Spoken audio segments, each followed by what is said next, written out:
Welcome to Refused Flank, a wargaming podcast exploring the intersection of competitive excellence and narrative storytelling potential. And we're back with part 2 of the Refused Flank Codex review of the Imperial Guard Codex from 4th edition 40k. Last week we covered the lore portion of this and sort of our general thoughts, and this week we're going to be diving into the army lists. And we're going to go ahead and start right now with the armory. So, do you have any major standouts from the armory you wanted to highlight? Yeah, I think I do. There's a few things. We're not going to go through every single thing in here. A lot of them are pretty common or renamed things that do similar things to other armies. Sure. But just a few things. Demolition charges, I think, are pretty unique to the Imperial Guard, and they're also kind of hilarious because you have to run so close that you might blow yourself up with the large blast template. And one shot only. Yeah. You only have one.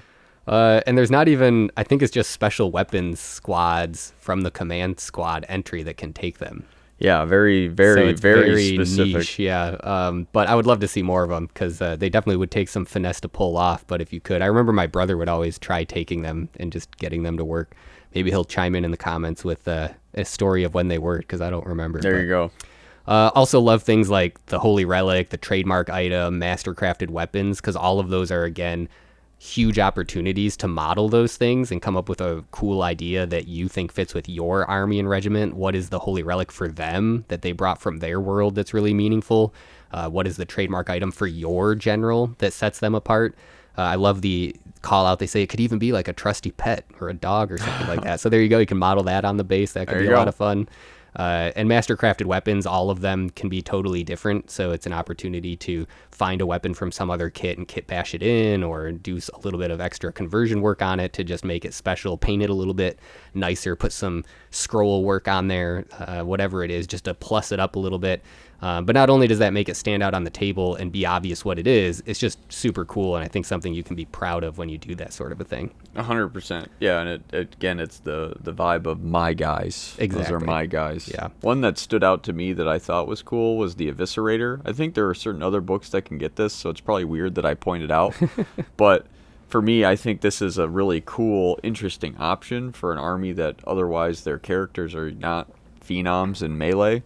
This allows an Imperial Guard officer who still will have 3 attacks, which we'll get into, to really pose a pretty terrifying threat. Well, it's priest only, though. Oh, is it priest only? Oh, goodness. Well, I think he still has 2 attack space, but it allows for that guy then, I suppose. Mm-hmm. Not as good. I don't know if his weapon skill 4, but he's not. Oh, he's not? Well, he can pose a significant threat regardless to tanks, just because it's basically a chain fist. Mm-hmm. And I always think, looking back at yesterday, I think tanks sometimes against like guard or whatever, you can just drive right into them because you don't care. You're actually probably want to drive into them and like do things like that because they're more scary from afar than not. But then if you have a priest with an eviscerator in there, I think that adds a whole new like dichotomy or something you have to think about as an opponent. And it's very easy to gloss over those little weapons that oftentimes have a big impact potentially in a game. So I always thought things like that stand out to me. Yeah, Grant might even fire his entire army at it just to make sure he dies. And I probably would because,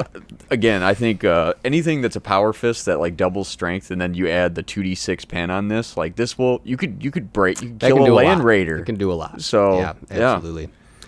And it's those little things that I think give you the opportunity to make these sort of crazy gambits where it's probably not going to work, but if it does, it's going to make such a great story that you're going to remember forever. Yeah.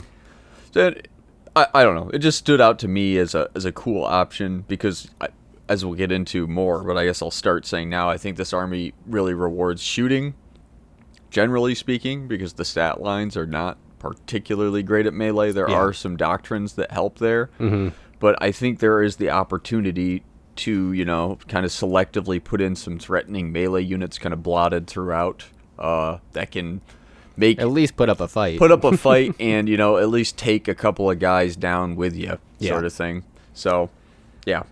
Yeah, I love some of the other just little things like that. The Medallion Crimson, first instant death injury just counts as 1 wound, I think is really helpful for toughness 3 humans because it's a lot easier for your heroes to get instant death and pretty that cheap, way. Too, for that effect. Mm-hmm. 15 points. Yeah, and so just to make sure that your commanding officer, your heroic senior commander or There whatever you it's go. called doesn't Yeah. get annihilated the first round of combat.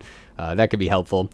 And similarly, the med pack can also just Love help the keep med people pack. alive. So that's a helpful one that for an otherwise very fragile stat line can just keep your guys going a little bit longer.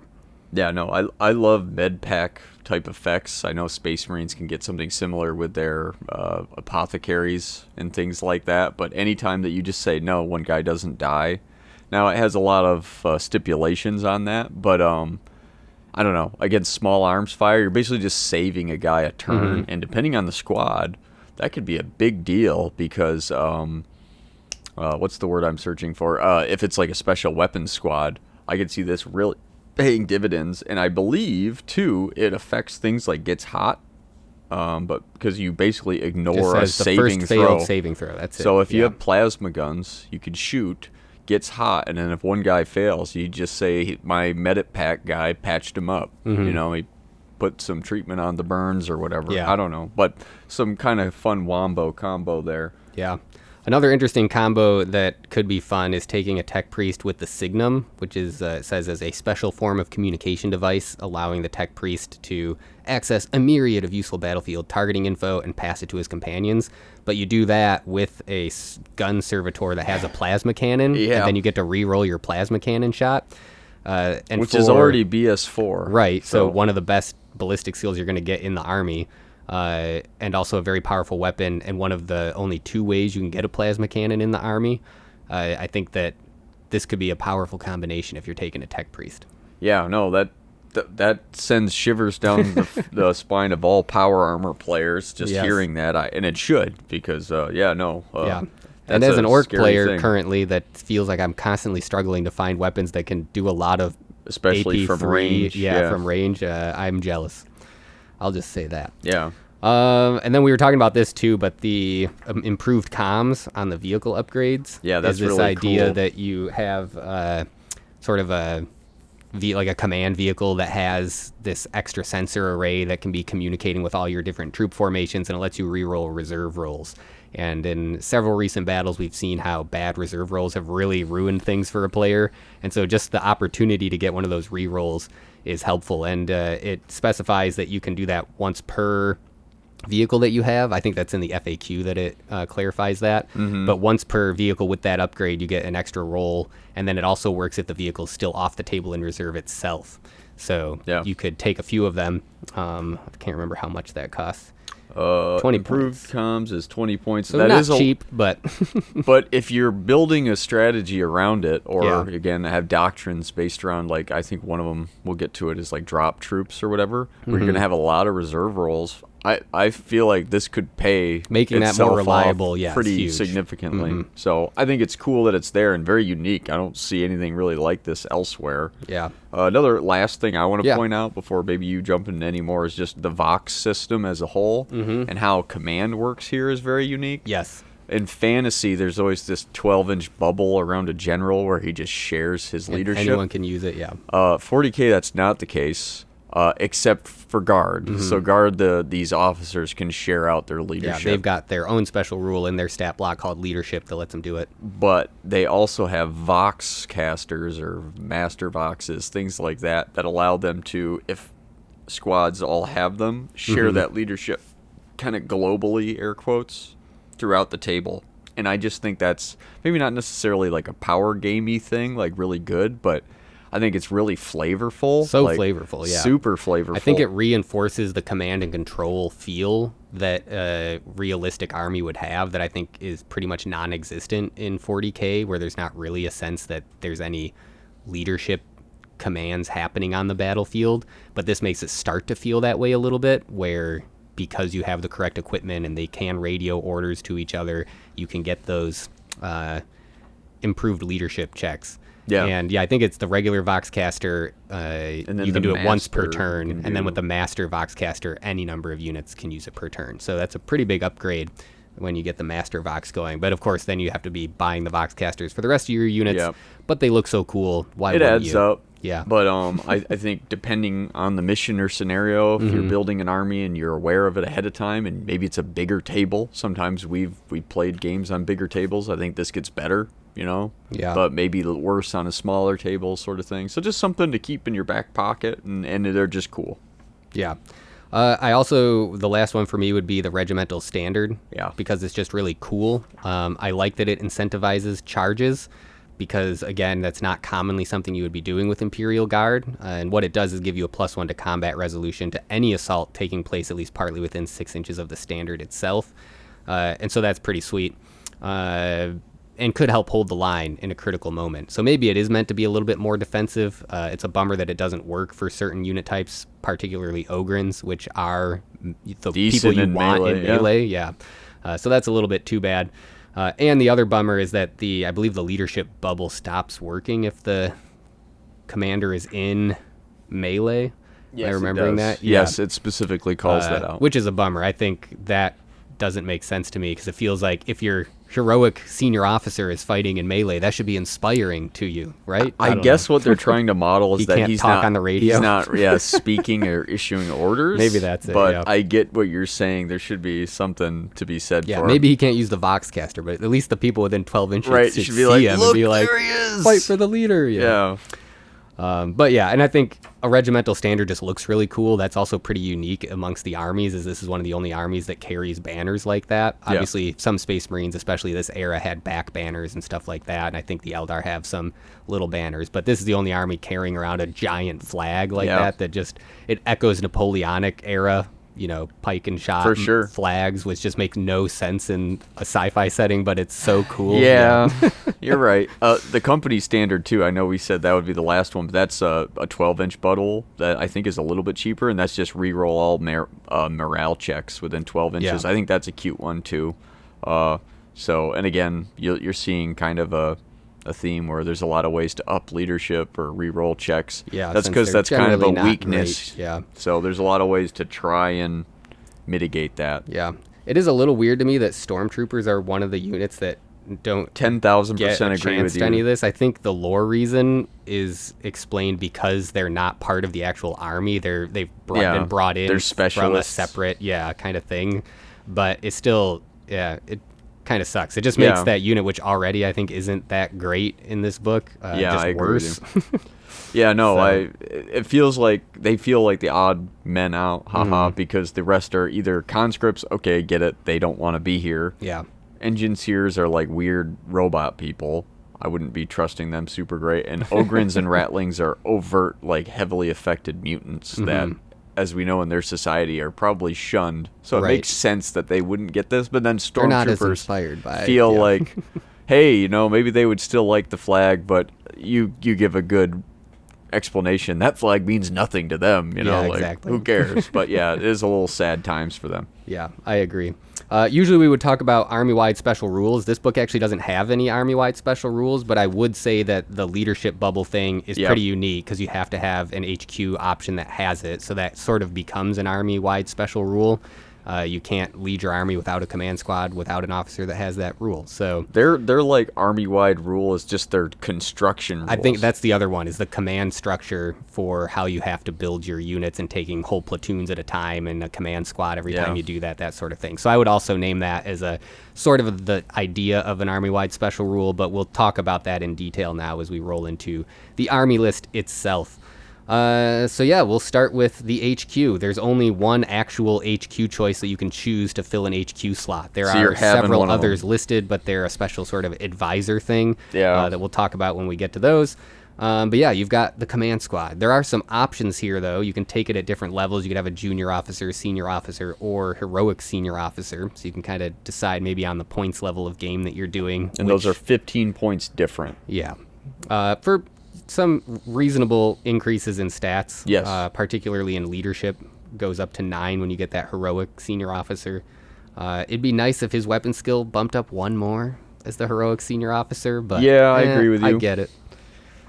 I feel like the sweet spot is the senior officer, but the heroic does get leadership 9. Leadership 9 with the Master Vox would be, I think, pretty good. Really good. But the junior officer, to me, I'm not sure I love him. He's 40 points for 55, so 15 more. The senior officer gets the same leadership, notably not great, but he gets another attack, better initiative, another wound, and ballistic skill 4 and weapon skill 4, whereas the juniors are 3s there and only 1 wound. Yeah, So which hopefully you're not needing the attacks, because usually you don't want your guys getting into melee. But ballistic skill 4 is pretty that- significant, and you're probably going to give him a bolter or something, or a storm bolter. That's worth shooting, yeah. He's going to... You want to make sure you're hitting with.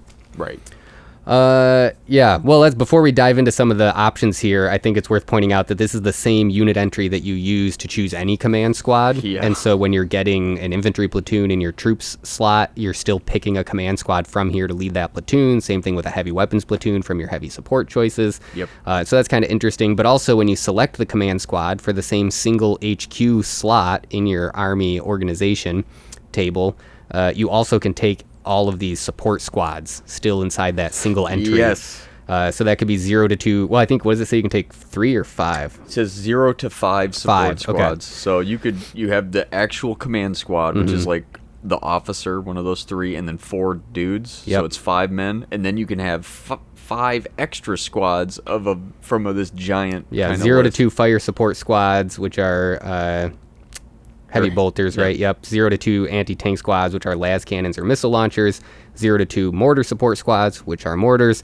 0 to 1 sentinel squads, which is kind of cool. You can have a sentinel support squad. And then 0 to 2 special weapons support squads, which I think are an interesting option. I love those. And kind of unique here in the command structure option as part of a command squad. Very good, I think. But let's work our way through that. Let's start with some of the options on the command squad. What do you think's good? There's all sorts of ways you can upgrade man. and customize them. So we do have a guard player. He plays with the Catachan kind of book alongside this. We kind of tweaked him a little bit, I think. But Yeah, like we let him take a Lehman rest. Yeah, but the Catachan book, I think, has a lot of different stuff. But how I always see his command squads ending up is they feel like special weapons squads, kind of, but with better leadership. Yeah. And then obviously a guy usually sitting there with a storm bolter or bolter. Which you can do here. Any guardsman not acting as heavy weapon crew may be armed with a special weapon. So you can make the command squad itself a special weapon squad. Worth noting too, they can take a chimera. So if you want to have like tank spam, you can put your HQ in a vehicle. So very easy to do that. I really like maxing out special weapons. They are still just vanilla guardsmen. So they're only ballistic skill 3, so you're only hitting half the time. But I love maxing it out. I think grenade launchers have an assault option. So if you want to be more mobile, and maybe throw some flamers in there, if depending on your matchups. Yeah, especially if you're in the Chimera. Drive right up there, pop out, flame everybody. Plasma guns I always love. Obviously, I love them less with BS3, but you can take...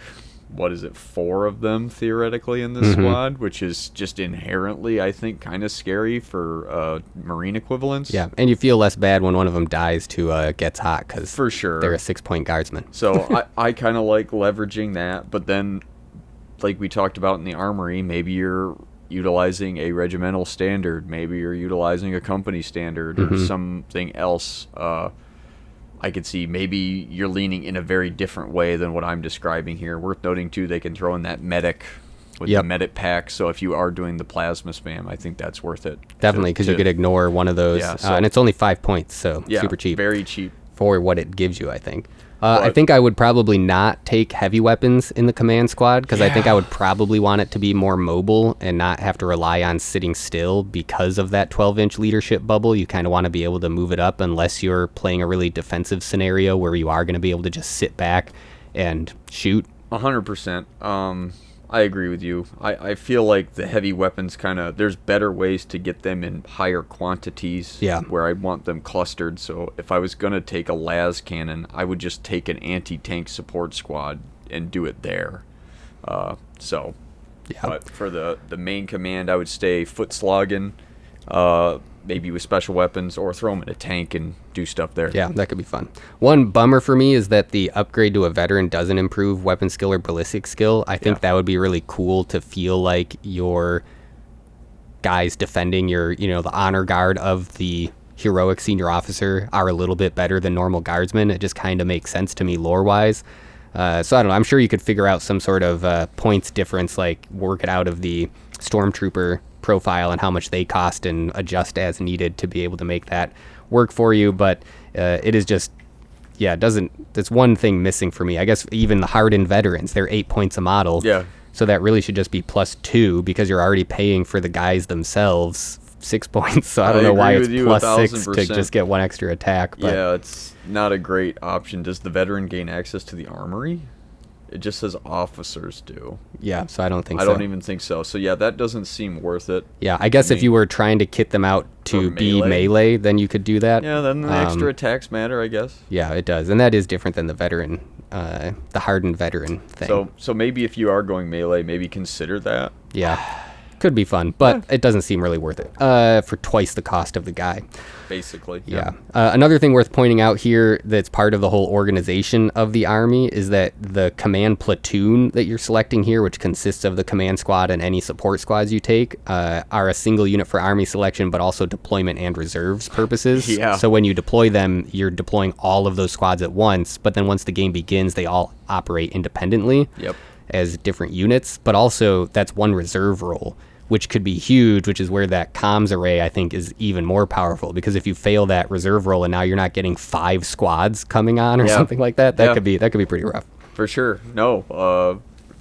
Worth thinking about, because otherwise, and it's important they do it this way, because otherwise the guard player could always outdrop every other army. Right. And never lose at deployment, air quotes lose. They could always just put down chaff Right. very slowly, And then put their powerful stuff across from exactly what it wants to be across. exactly. Yeah. So this kind of keeps that sort of thing in check. But again, as you noted, highlights needing to consider how that's going to impact reserves. And we've been playing a lot of games lately where reserves have mattered, and a lot of the scenarios Yeah. incorporate it. So you can't always expect to have your whole army on the board.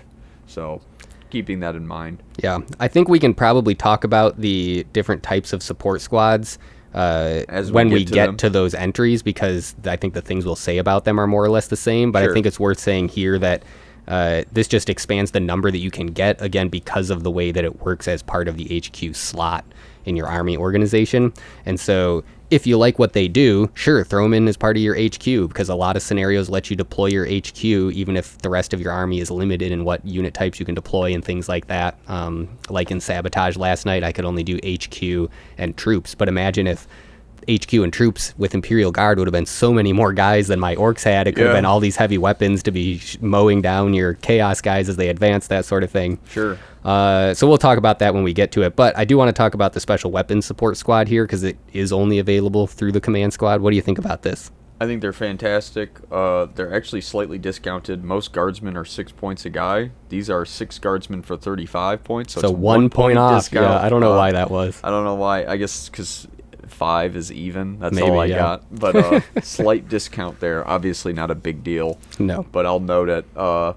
And they have the option to come with a las pistol and close combat weapon. I don't think normal guard can do that without a certain doctrine. Mm-hmm. So that's just kind of cool. So again, if you're leaning into this command squad being melee focused, maybe consider a couple of these squads. And then they've just got really good access to some unique weapons that most other things I feel like you can't get easy access to, notably the melt-a-gun. Mm-hmm. And then they can have lots of sniper rifles too. I don't know if I love that, but it's kind of cute. It's also a little expensive. And then these are another place where you can get those demo charges you noted. I wish they had plasma as an option. It doesn't make sense to me that they don't. It really seems like a pretty common special weapon that a special weapon support squad would have. But. So it ends up to me feeling like, okay, I'm going to either go really long range and maybe just have a bunch of sniper rifles, which is kind of cute, especially for relatively cheap. Or I'm going to go this is an aggressive squad with melee close combat and then melt-a-guns. Yeah. Which again is strength 8 AP1 gun as you're running in on, and it's an assault weapon, super good. Nothing wants to get hit by a melta-gun in the entire game. Nothing likes melta. It's just terrifying. The only saving grace is the range. Mm-hmm. And you can give them melta bombs as well. So give them melta guns, melta bombs, and head them towards the tank. It'd be nice if they had the option to get a Chimera by default. I agree. I think there's no way to put them in one. Doesn't look like it. Because you can't take it as a non-dedicated transport vehicle, right? Yeah, I don't think you can. And then those would have to have the squad die for it first. Even then, I don't think you're allowed to. Adopt I think it says that in the main rules. You're but probably I'm not sure. right. But yeah, no, I wish they could do that. But I think they lean towards kind of melee-y, or you just keep them back, and they're cheap. So I don't hate them.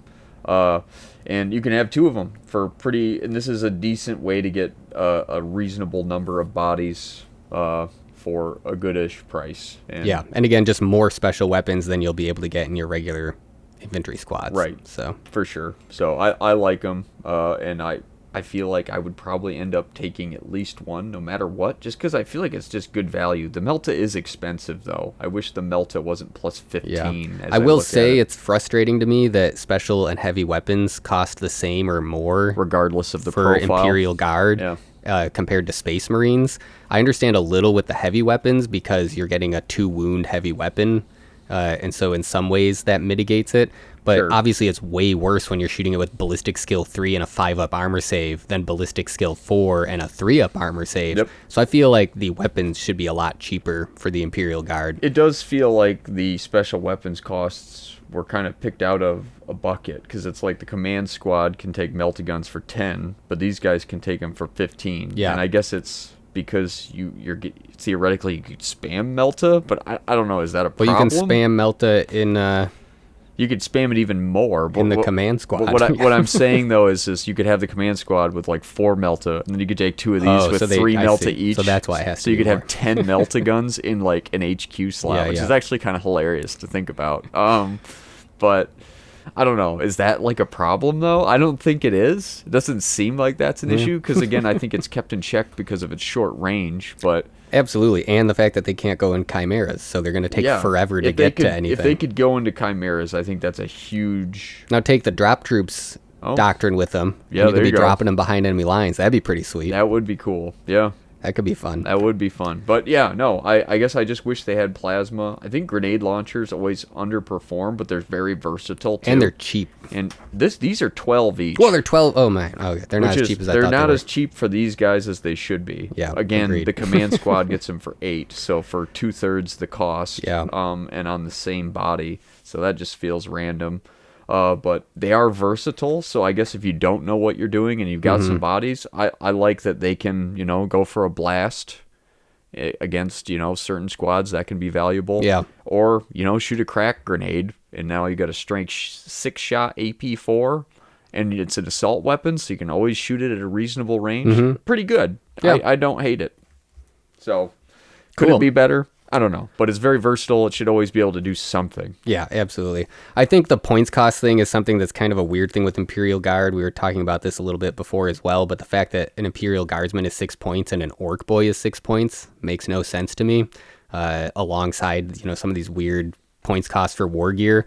But we'll just trust that the powers that designed all this were taking holistic ideas that I can't fully understand or comprehend the into only account. defense I can mount for them is that this book was written in 2003, and that Orc book was written in 07 Or 8 something, yeah. So it's I quite a think bit later. 5 years, I think they learned some stuff.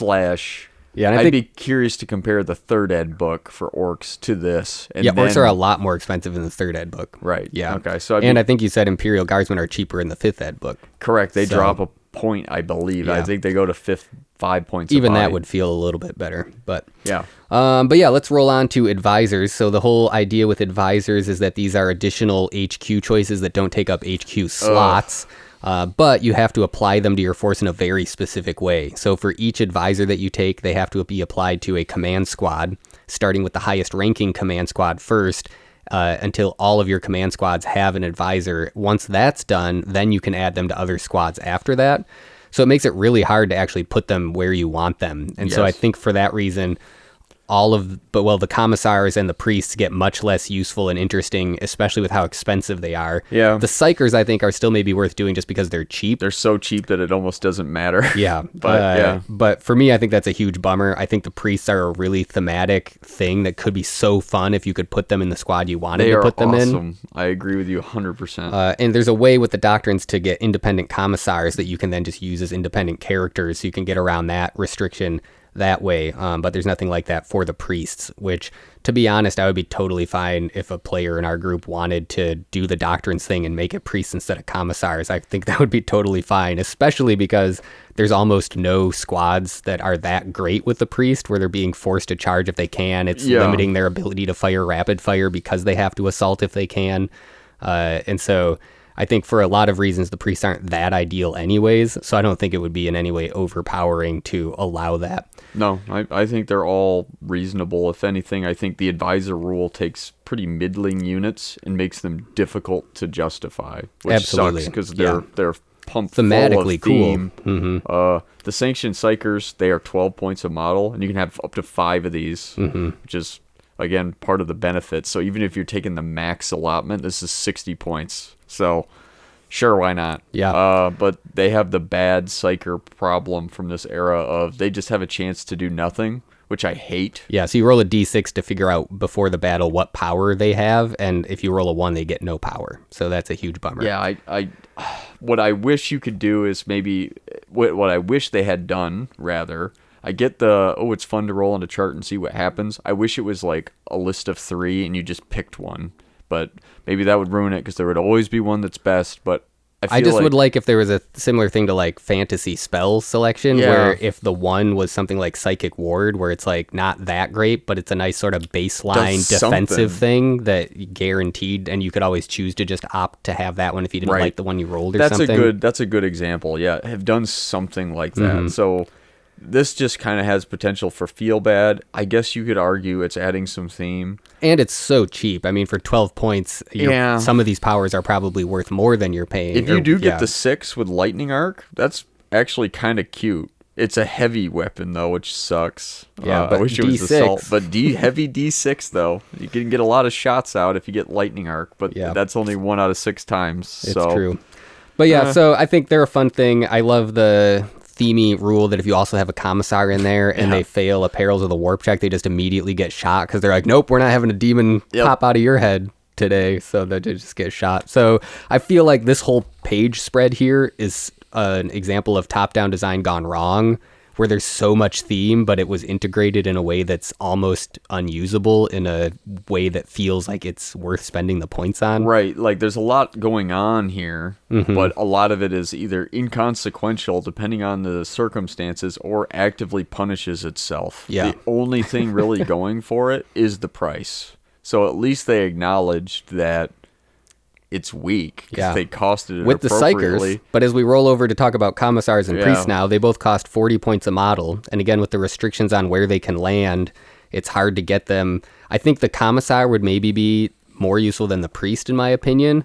But their whole it's for your own good, the summary execution thing, if you ever fail a morale test, they execute the highest ranking person in the unit. Kill your senior heroic senior officer because you have to put them in that squad first before any other. And I just can't imagine spending 40 points multiple times to get this stat line, which is only 2 attacks and 2 wounds. I guess its leadership 10 is nice, but if you could do the doctrine thing all the time and just put them wherever you want, instantly usable. Yeah. Because if you just throw this on maybe another platoon's HQ, not your overall HQ, that now helps that hold the line in a much more interesting way. And then they maybe share that leadership out. I don't know. They could have made this a lot cooler and still have cool theme where maybe he shoots not your heroic senior officer, but maybe he shoots a junior officer. And you don't feel as bad. Yeah, I don't know. I think it is worth noting, you said share that leadership out. I don't think his leadership 10 goes out. I don't think it does either, but it would be cool if that was an effect, I guess. He can grab the Vox and yell at people. Like, I'll shoot all you guys. I don't know. But because the commissars are obviously inspired by, I think, the Soviet commissars who were, notoriously propaganda officers, keeping people in line. Yeah, so it's just there's a lot of opportunity here for theme and fluff, and it's there, but again, it's like all punishing yourself, and in order to feel like you're getting that benefit, you have to buy multiple of him, which, as you noted, gets very expensive very quickly because he's 40 points. So for you to even really get any choice, you have to take 2 exactly immediately. So we're talking 80 points before you're really getting significant benefit, which maybe is worth it. I forgot that in the summary execution thing, it does boost the leadership by 1. Oh, okay. So he will be sharing. If you added it to a junior officer, they go up now to a 9. So that might be worth the 80 points to stick one in the senior command squad, and then you get one in an infantry platoon command squad. Yeah. And now they're less likely to flee. And since that says that it affects their actual leadership characteristic, I imagine that would then affect apply to the bubble and the Voxcaster and all that. So then the heroic one would be leadership 10 bubble, theoretically, because he's the leadership heroic 9. one would be, yeah. So that's kind of cute, I guess. Yeah. But it makes it, you're not at least shooting yourself in the foot completely with the option, I think. yeah, and at least too, he comes immediately with access to the armory. So he comes with a las pistol and close combat weapon. I would not keep him that way. No. I would either go heavier into melee if he's going to be doing that. Get that power fist. I think is a great option for him because he's weapon skill 4, so and has a couple of wounds, and then he's strength 6, ignoring armor. So now he's scary to Marines and things. I also like to, if you're not sure, just throw a storm bolter on him. Yeah, He's always a ballistic good skill option. 4. The fact that it's an assault weapon, super flexible. So I love those two kind of choices. But I think he's playable. I think he's playable in spite of his point cost, but I don't think he's optimal, unfortunately. Yeah. However, I think if you're doing that doctrine, which we keep bringing up, I think that helps so much. It does, yeah. But then you have to spend a whole doctrine just to justify. But if you really love commissars, I think that's how you have to do it. So Yeah, it makes sense. When you bring up giving him a storm bolter, that just reminds me that all of the armory access, and I think especially with this army and what's kind of in there, there's so many cool conversion opportunities to convert your models to have those different options. And again, shout out to my brother who did a lot of those cool conversions to actually make sure his guys were what you see is what you get, and had all of these cool upgrades that he was taking, whether they were optimal or not. And really always love the opportunity to do that, but also seeing other people commit to it as well. As I flip back to that too, I just want to point out the Sanctioned Psyker can take a force weapon, which is hilariously potentially powerful weapon. On a 12-point guy. On a 12-point guy with a 5-up save and 1 wound. But he could theoretically walk up to a Carnifex, hit it once, and murder it psychically, which is kind of fun to think of. Worth a try. Put one in every command squad. There you go. There you go. Just have a that gets expensive quickly because the force weapon costs over double his base costs, but it's fun to think of. Yeah. Next up, we have priests, which I think are even harder to justify compared to the commissars, again, with their placement restrictions. I love the idea of them, love them, but I think the 40 points, the stat line, so much of it is just bad. And I love the models. There's so many cool models for priests out there as well. Like you said, the Eviscerator is a nasty weapon. But even for my Witch Hunters, it's so hard to justify taking it because there's so few units that it feels worth putting in that it's allowed to go in and actually you want to get into melee in any way. I think the only way it really justifies is you're going to have, I think, again, if you take one, your HQ squad, you're going melee and you're putting them in a Chimera. And this guy sits in the Chimera with the squad, and you're driving up, and you're doing that, and maybe you've got that squad with all veterans, so they're all 2 attacks base. So I think you're like doubling down on doubling down. Can you do that? It says you can put them in infantry squads, armored fist squads, or stormtrooper squads. So I think talking about? That's advisors in general. Oh, he can't. I thought he had to be assigned to the HQ squad itself. Once you have filled out all your HQs, you're allowed to then put them in infantry squads or... I think you're just saying take a command squad, upgrade them to veterans. I thought you were saying hardened veterans. No, not the hardened veterans. Gotcha. My bad. Which don't have 2 attacks anyways. So, yeah, never mind. I'm talking about the command squads I'm tracking now. Cost double for the double number of attacks. Yeah. Then put them in the... Yeah, so if you're... So that's maybe one way to do it, yeah. I think that's the only way to maybe make him, because then you're tripling down on, okay, I've got a lot of attacks, so the re-roll matters more. And then I like him with an Eviscerator because I think just having a chain fist effectively adds a whole new dynamic to that squad that now they can threaten anything in the game. Dreadnought comes by, you might just kill the Dreadnought, like not even that bad. Yeah. So, and I guess being in a squad keeps them safe a little longer as a delivery vehicle, but for sure. It's still pretty easy to shoot apart a squad of 5-up saves. Yeah. So the idea that he would survive all the way there, maybe if you put him in a Chimera with your HQ command squad. That's what I'm saying. You put him in that you put him in that squad. You put them all kitted out to melee, and then you have a fist on your officer or whatever. Maybe you throw a commissar in there too. Yeah, there I don't you go. know. You make your death squad, and then you put them all in a chimera, and you drive up amongst a lot of other chimeras, and you pop these guys out and hope to... Another thing that would be nice is if Fanatical was just the first round of combat rather than having to charge, because it's really hard to get the charge with Imperial Guard, I think, since they don't have open-top transports to be able to charge out of a transport. And what you really want to do is be able to hop out, fire rapid-fire weapons outside of 6 inches so that you're not forced to charge and you're still allowed to fire rapid-fire. And then let them charge you, but then you lose half of the purpose you were taking Fanatical, which is those rerolls to hit on the turn they charge. Yeah, no, he's hard to justify. If you're going for a doctrine too, maybe is it Hardened Fighters that you can get weapon skill 4 on? I think that's the one, I think he gets better there too, obviously, because then you can upgrade those squads to be weapon skill 4. Mm-hmm. And now, theoretically... I mean, you're probably still hitting most things on 4s, unfortunately, but you'll have the rare situation where... Well, his weapon skill also doesn't go up, I don't think. Worth noting, but the squad he's with, who's getting the rerolls or whatever. Right, so you might actually want to throw him into melee. Yeah, so you can justify... I think you have to, like, double and triple down to make his cost worth it. So it's like you have to lean in. But again, if you could just get to pick more freely, I think he gets...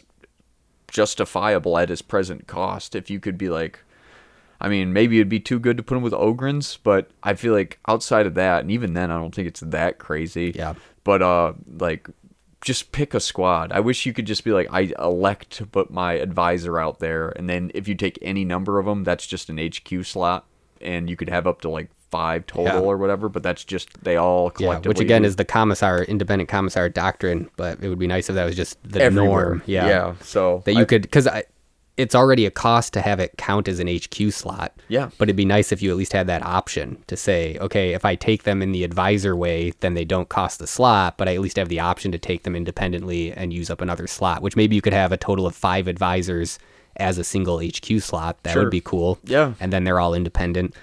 I don't know. I think that just the advisor's rule lets these 3 things down, unfortunately. Totally agree. Because outside of that, I think they're all, other than the Sanction Psyker, right, which I'm not, I like thematically, but don't like on the battlefield much, I guess, is that they just can't pick. The commissars have good abilities, the priests have good abilities, but because they have to go to the HQ of HQs first... Yeah. Which you might not want running in, which a lot of these guys kind of reward. It just feels, pointless. But I think we're repeating ourselves now. So let's move on to elites. First up, we have Hardened Veterans, which is one of the coolest entries, I think, in this whole army list. But I think it's not actually that great, unfortunately. Really? I think it's one of the best units in the book. Straight up. I mean, getting the ballistic skill 4 is huge. I would agree with that. You can have 0 to 1 of them, so only one of those units can be brought along. I forgot they also do get infiltrators by default. Yeah. And I would absolutely pick them over stormtroopers. I don't even think it's close. Yeah. The fact that you get, and they're cheaper.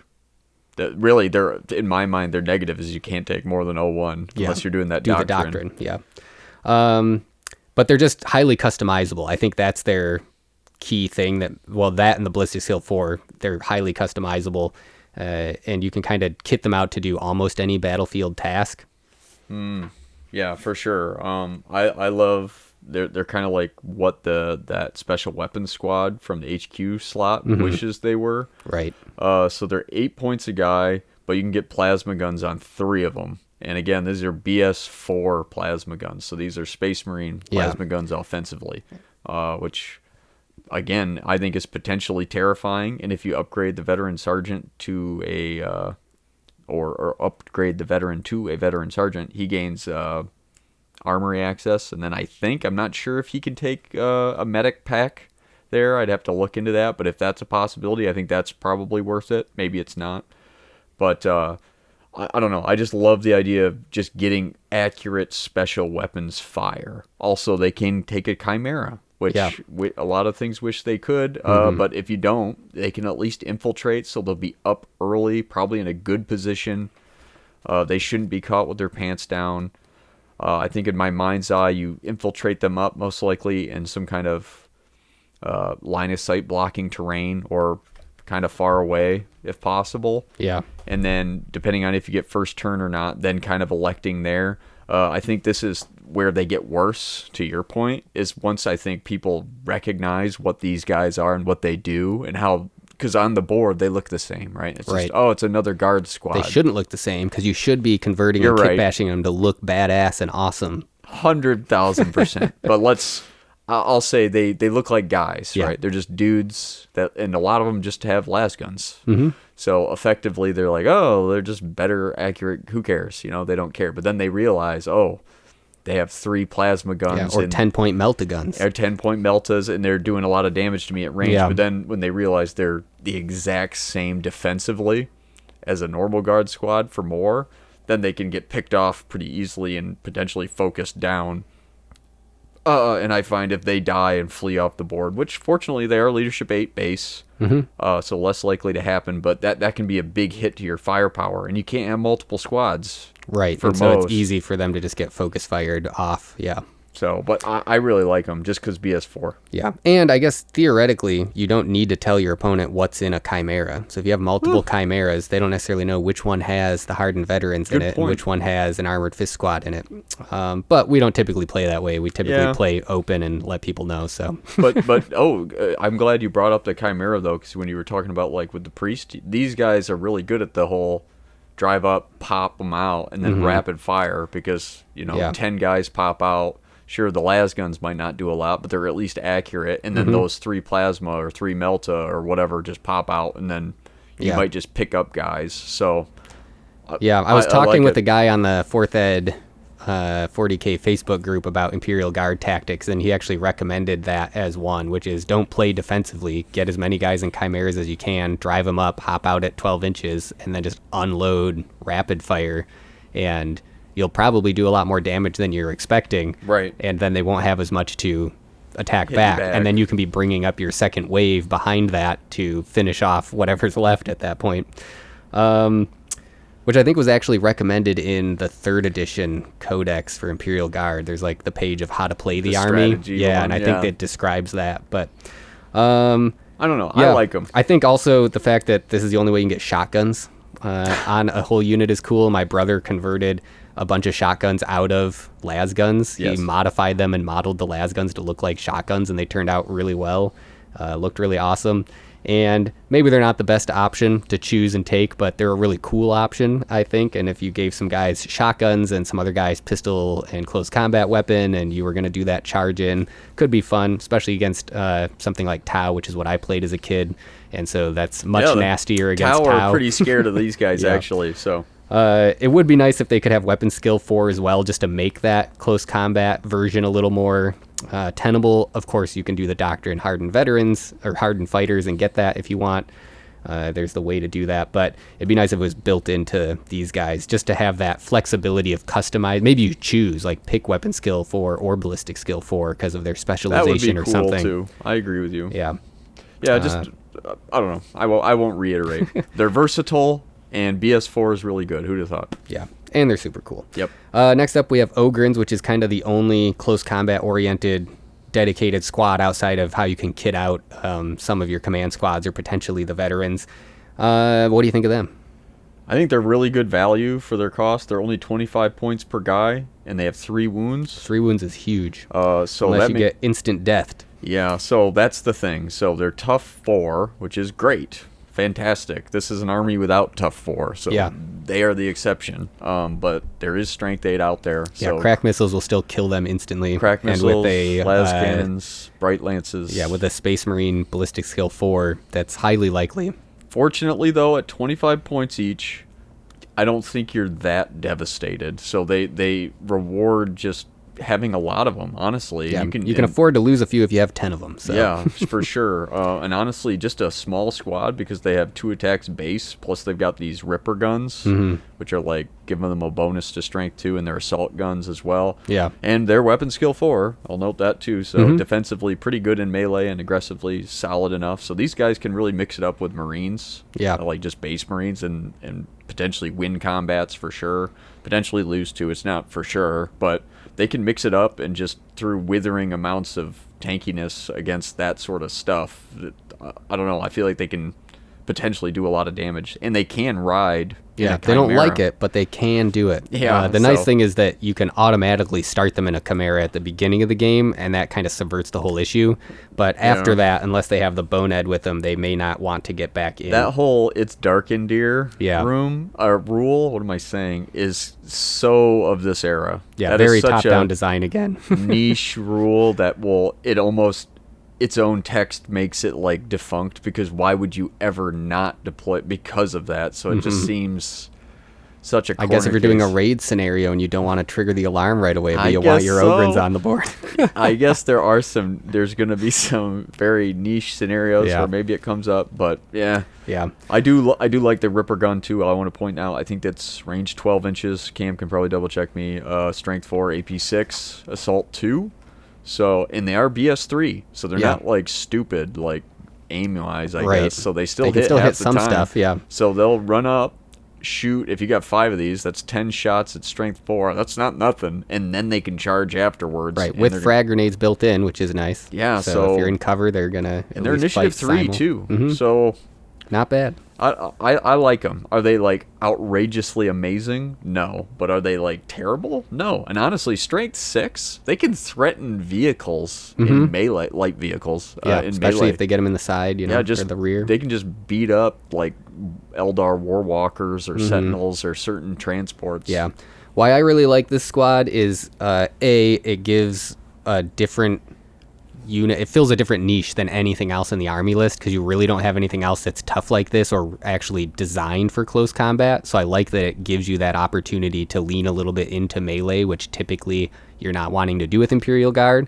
But also I like that it opens up the design space for including some abhumans, and the Ratlings do this as well. Yeah. But you could really model these however you want, as some large Xenos creature that hasn't been executed by the Imperial Guard for whatever reason, whatever justification you come up with. But this could be trolls, this could be some sort of like centaur lizard thing. Maybe the Ripper gun is like acid that it spits. It could be that, so you could do all sorts of stuff if you wanted to get crazy with it. And maybe you're playing an earlier era Imperial Army version of this or something where it was much more open to having these non-human or at least mutated species and things. And so that could be really cool, I think, as a modeling opportunity as well. Yeah. But let's move on to Stormtroopers. The guys pictured next to it, that's sort of the 3rd edition metal version before the Kasserkin came out with the new Cadian line. And they those look are kind of some of my... dwarfy, don't they? Yeah, I think the way they're drawn, they're a little squat looking. Okay. But I don't think they're intended to be.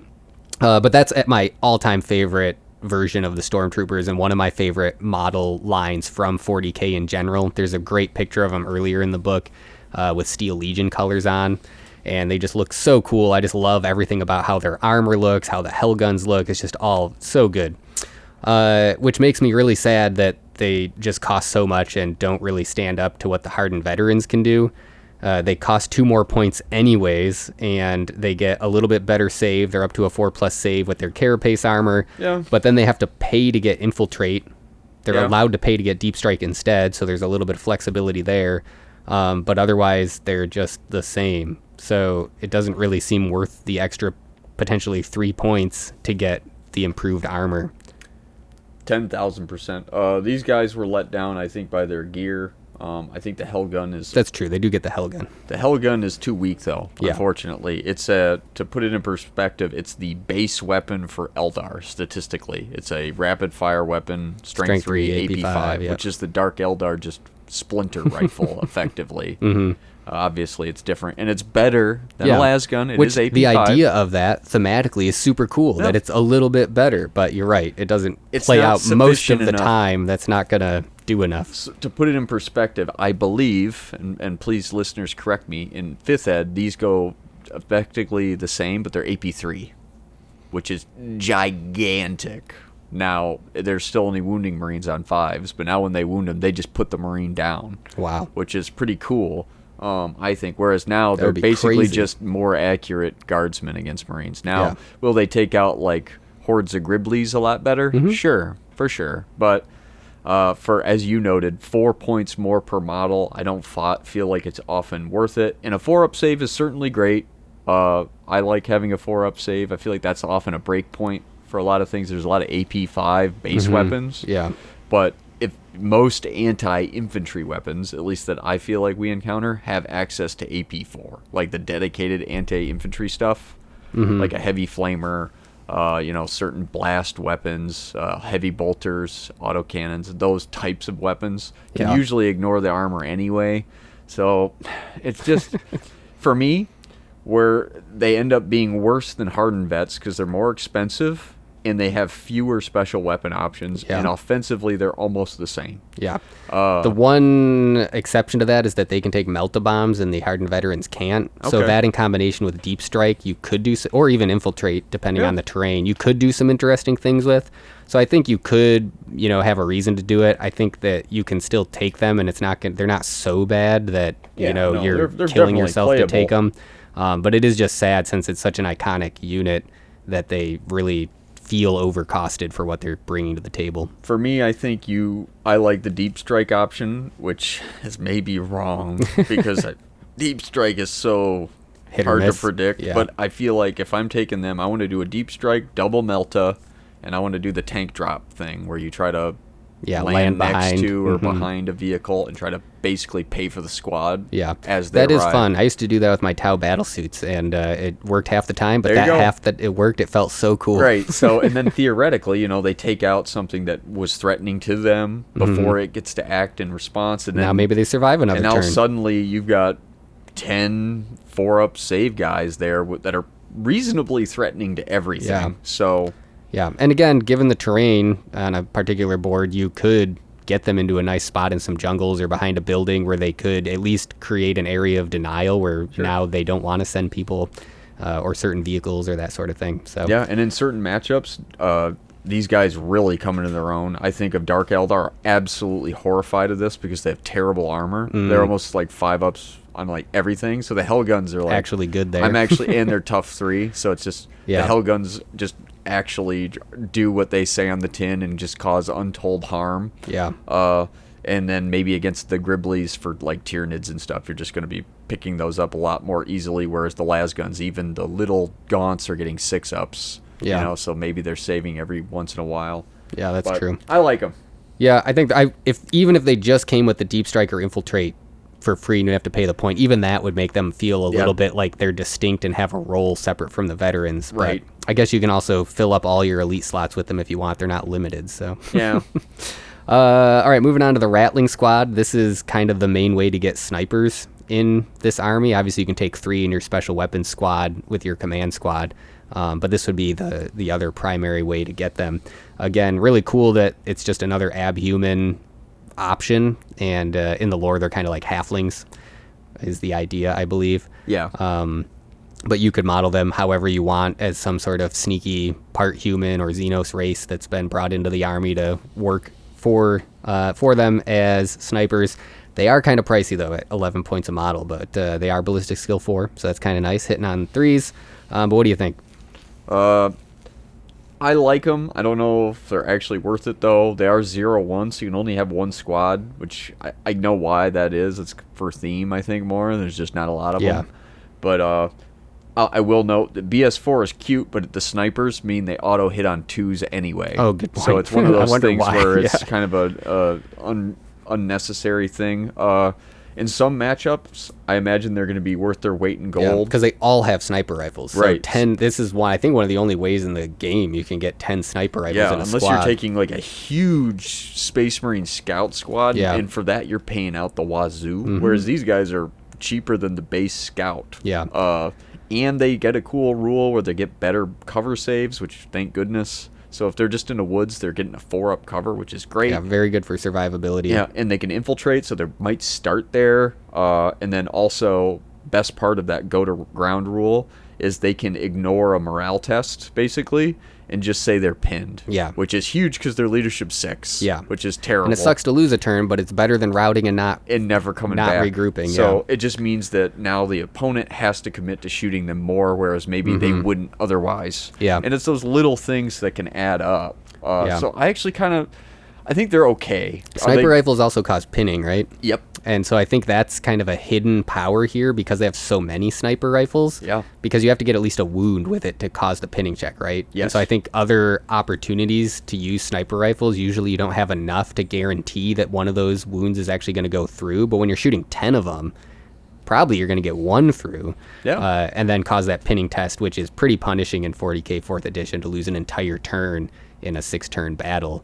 And so, yeah, I think that could be a cool thing, especially if you get them infiltrated into a nice spot, just holding up part of the enemy line, especially if they're trying to advance towards you to get to grips with you. Yeah. Yeah, no, if you, like I was saying at the beginning of the episode, identify that you're the defender in a scenario, I think a well-placed rattling squad can be, I often describe an anchor I like to have.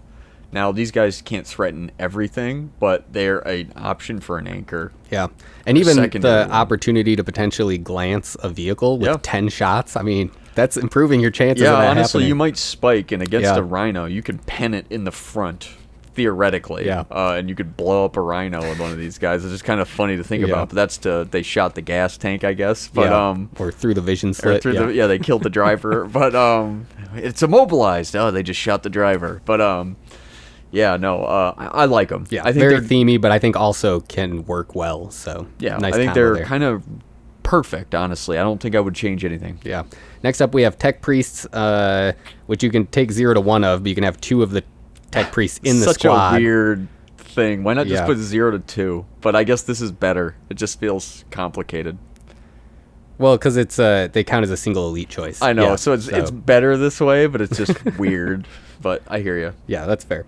I think these are hard to justify for me. Their primary thing is that they can repair your vehicles, so that can be nice, but there's a lot of armies that have things that can do that, and I feel like they almost never occur or work, but maybe it's just I haven't kept them with my vehicles well enough, or they're just not in the right spot at the right time. But I think if I was going to take them, it would be primarily just to be taking the gun servitors and taking a plasma cannon and a couple other things just to get some more heavy weapons going on, but primarily just that plasma cannon.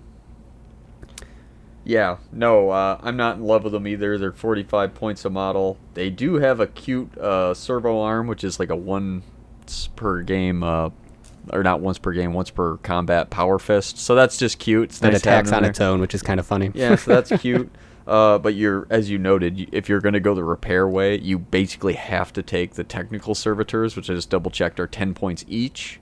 And basically how it works is you roll a d6 and you need to get a 6 to actually fix anything. So you have to, if you want to do any sort of regularity, you probably have 2. Mm-hmm. So now we've gone to 65 points and we're not really putting out any real ranged firepower. Yeah. So it makes me think of like the like engineers in fantasy for like Empire cannons and stuff, where it's like you're paying this big tax to maybe help your gun not die. Right. And maybe there's a game where, you fix the Standing behind a Lehman Russ, yeah. You fix the Lehman Russ Demolisher's battle cannon, and it was like, or whatever gun, Demolisher cannon, and it's way better. Now, you saved the game single-handedly, but I feel like there's going to be a lot of games where it just didn't matter because they penned it and blew it up. Right. Which is what happens. Yeah, and if you think about what else maybe you could spend that 65 points on, who knows? Especially in this army. Yeah. So, do I want to like them? Yes. Do I think they're great? No. But I think takeable, and again, if you wanted just to have the opportunity, like a plasma cannon against Space Marines. That's probably the best way to take it. It's at least a version that works. But let's go ahead and jump into troops then. This is a lot of all just the same thing across 2 pages. Yeah. Because you can have an infantry platoon, you can have a conscript infantry platoon, you can have an armored fist squad. All of those are just basic guardsmen. Obviously, the conscripts are a little worse. The only difference being that the armored fist squad is only 1 squad and it's in a chimera and it doesn't need a command squad. Mm-hmm. And the conscript is 1 giant squad and doesn't need a command squad. And base, you can't take an armored fist squad without taking a normal platoon. Oh, that's a good point to So you to have clarify. to have an infantry platoon first in order to unlock 1 right, armored and it's fist. 1-to-1, yeah. But yeah, so again, this is kind of the weird organization. We'll start with the infantry platoon. The idea is that for 1 troop slot, you buy a platoon, which consists of 1 command squad bought from the HQ block which we talked of about understanding. earlier. Yep. But then you take also 2 to 5 infantry squads. And an infantry squad is then explained here. For 60 points, you get 10 guys, 9 guardsmen, and a sergeant, which you can upgrade to a veteran sergeant if you want. And then whatever weapons and upgrades you give them adds to that cost. But that means that at a minimum, you have 25 guys in a platoon as one troop's choice. Correct. And that's the minimum you can possibly have unless you go armored fist squadron to get 10 guys as a troop's choice. So that's an interesting thing. Most armies have a much lower minimum model count for a single troop's choice. So there's a lot of painting to be done if you're going the Imperial Guard route. And again, like you pointed out, the Armored Fist Squad you can't even get without at least one infantry platoon. So you've got to have minimum. Unless you're taking doctrines, but yeah. True. Minimum, that'd be 35 guys to have your mandatory 2 troops choices. Not counting the tank. Yes, and then also painting a chimera. But what that does mean is you can have so many guys per troop slot. So because you can take up to 5 squads, you could have 55 guys per single slot. Which is crazy. Which is so many models for a single troop slot. So that means you could have 110 models for your 2 mandatory troops choices, which is more models than some other entire armies. Yeah. In your 2 troop slots. It's pretty nuts. And that can eat up so much just board space. And I think there's a point where you have enough of these. Now, it's like this, it gets weird because it's like a theoretical discussion at a certain point, because I'm sure there are some people who have hundreds of guards models. Mm-hmm. I haven't met them. My brother's one of them. Okay.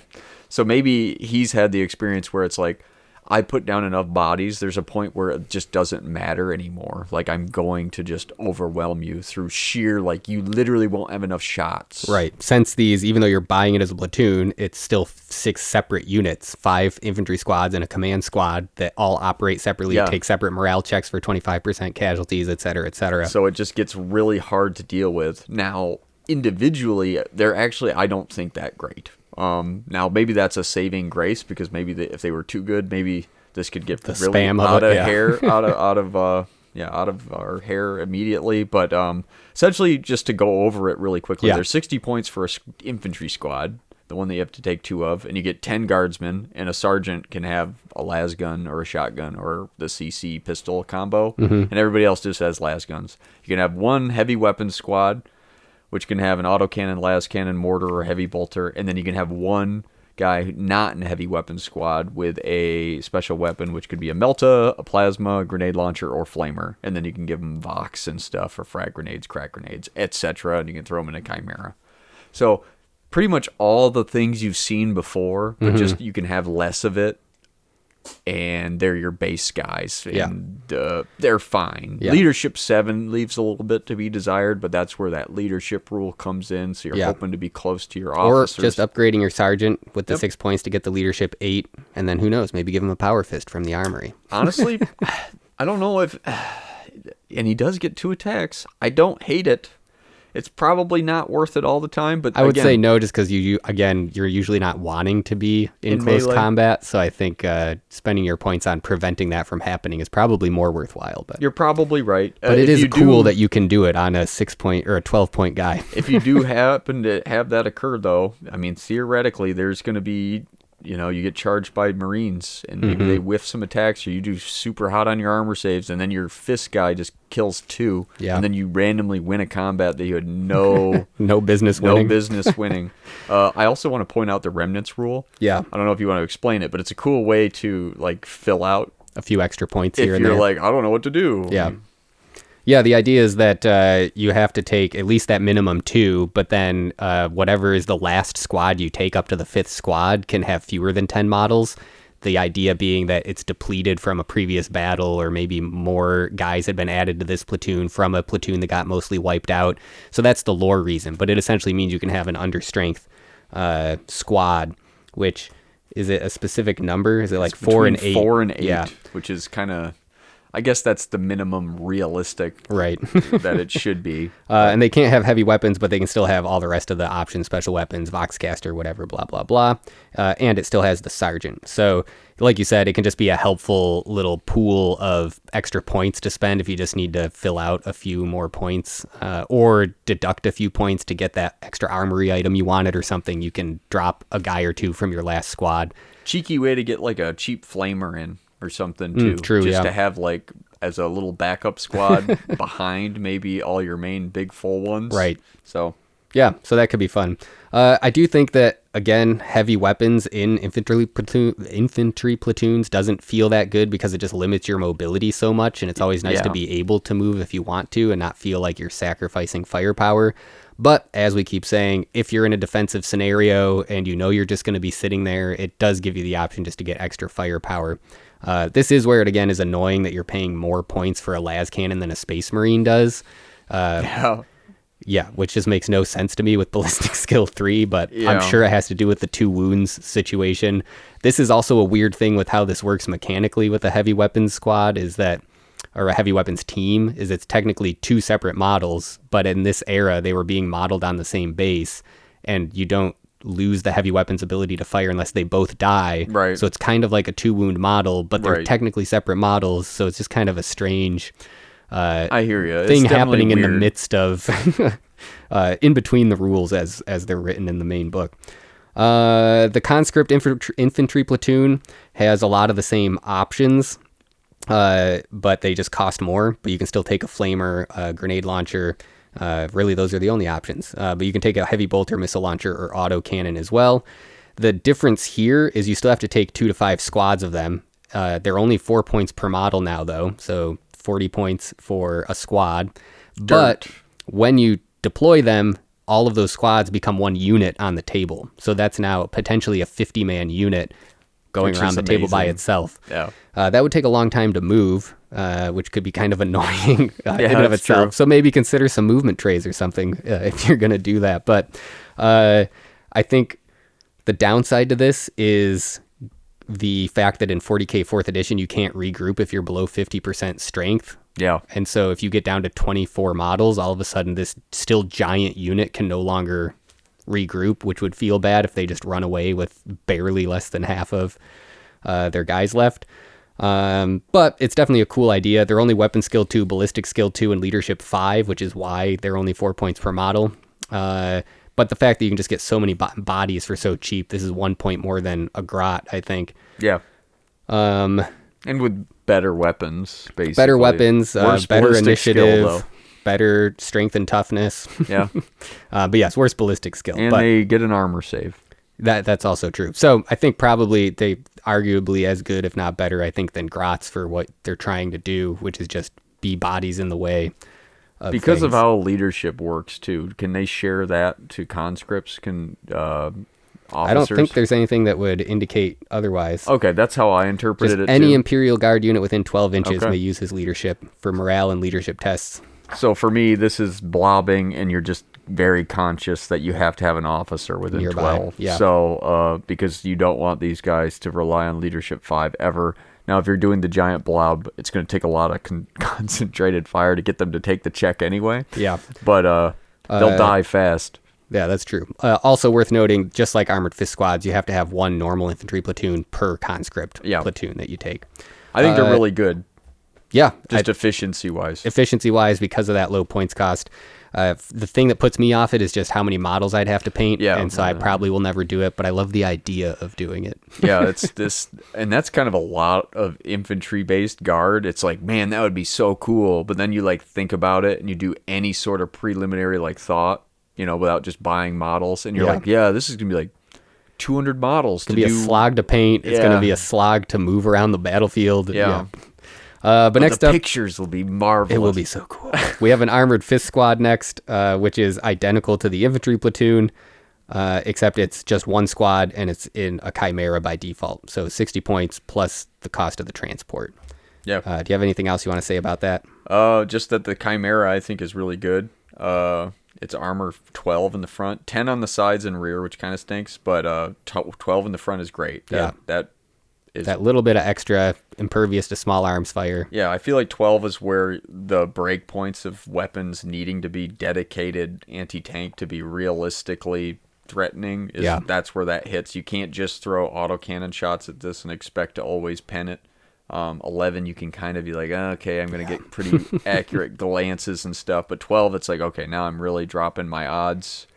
So it's a pretty tanky one. It's got fire points, so people can shoot their las guns out as you're driving around. Yeah, without turning it into counting as open-topped, which is important since those las guns are built in.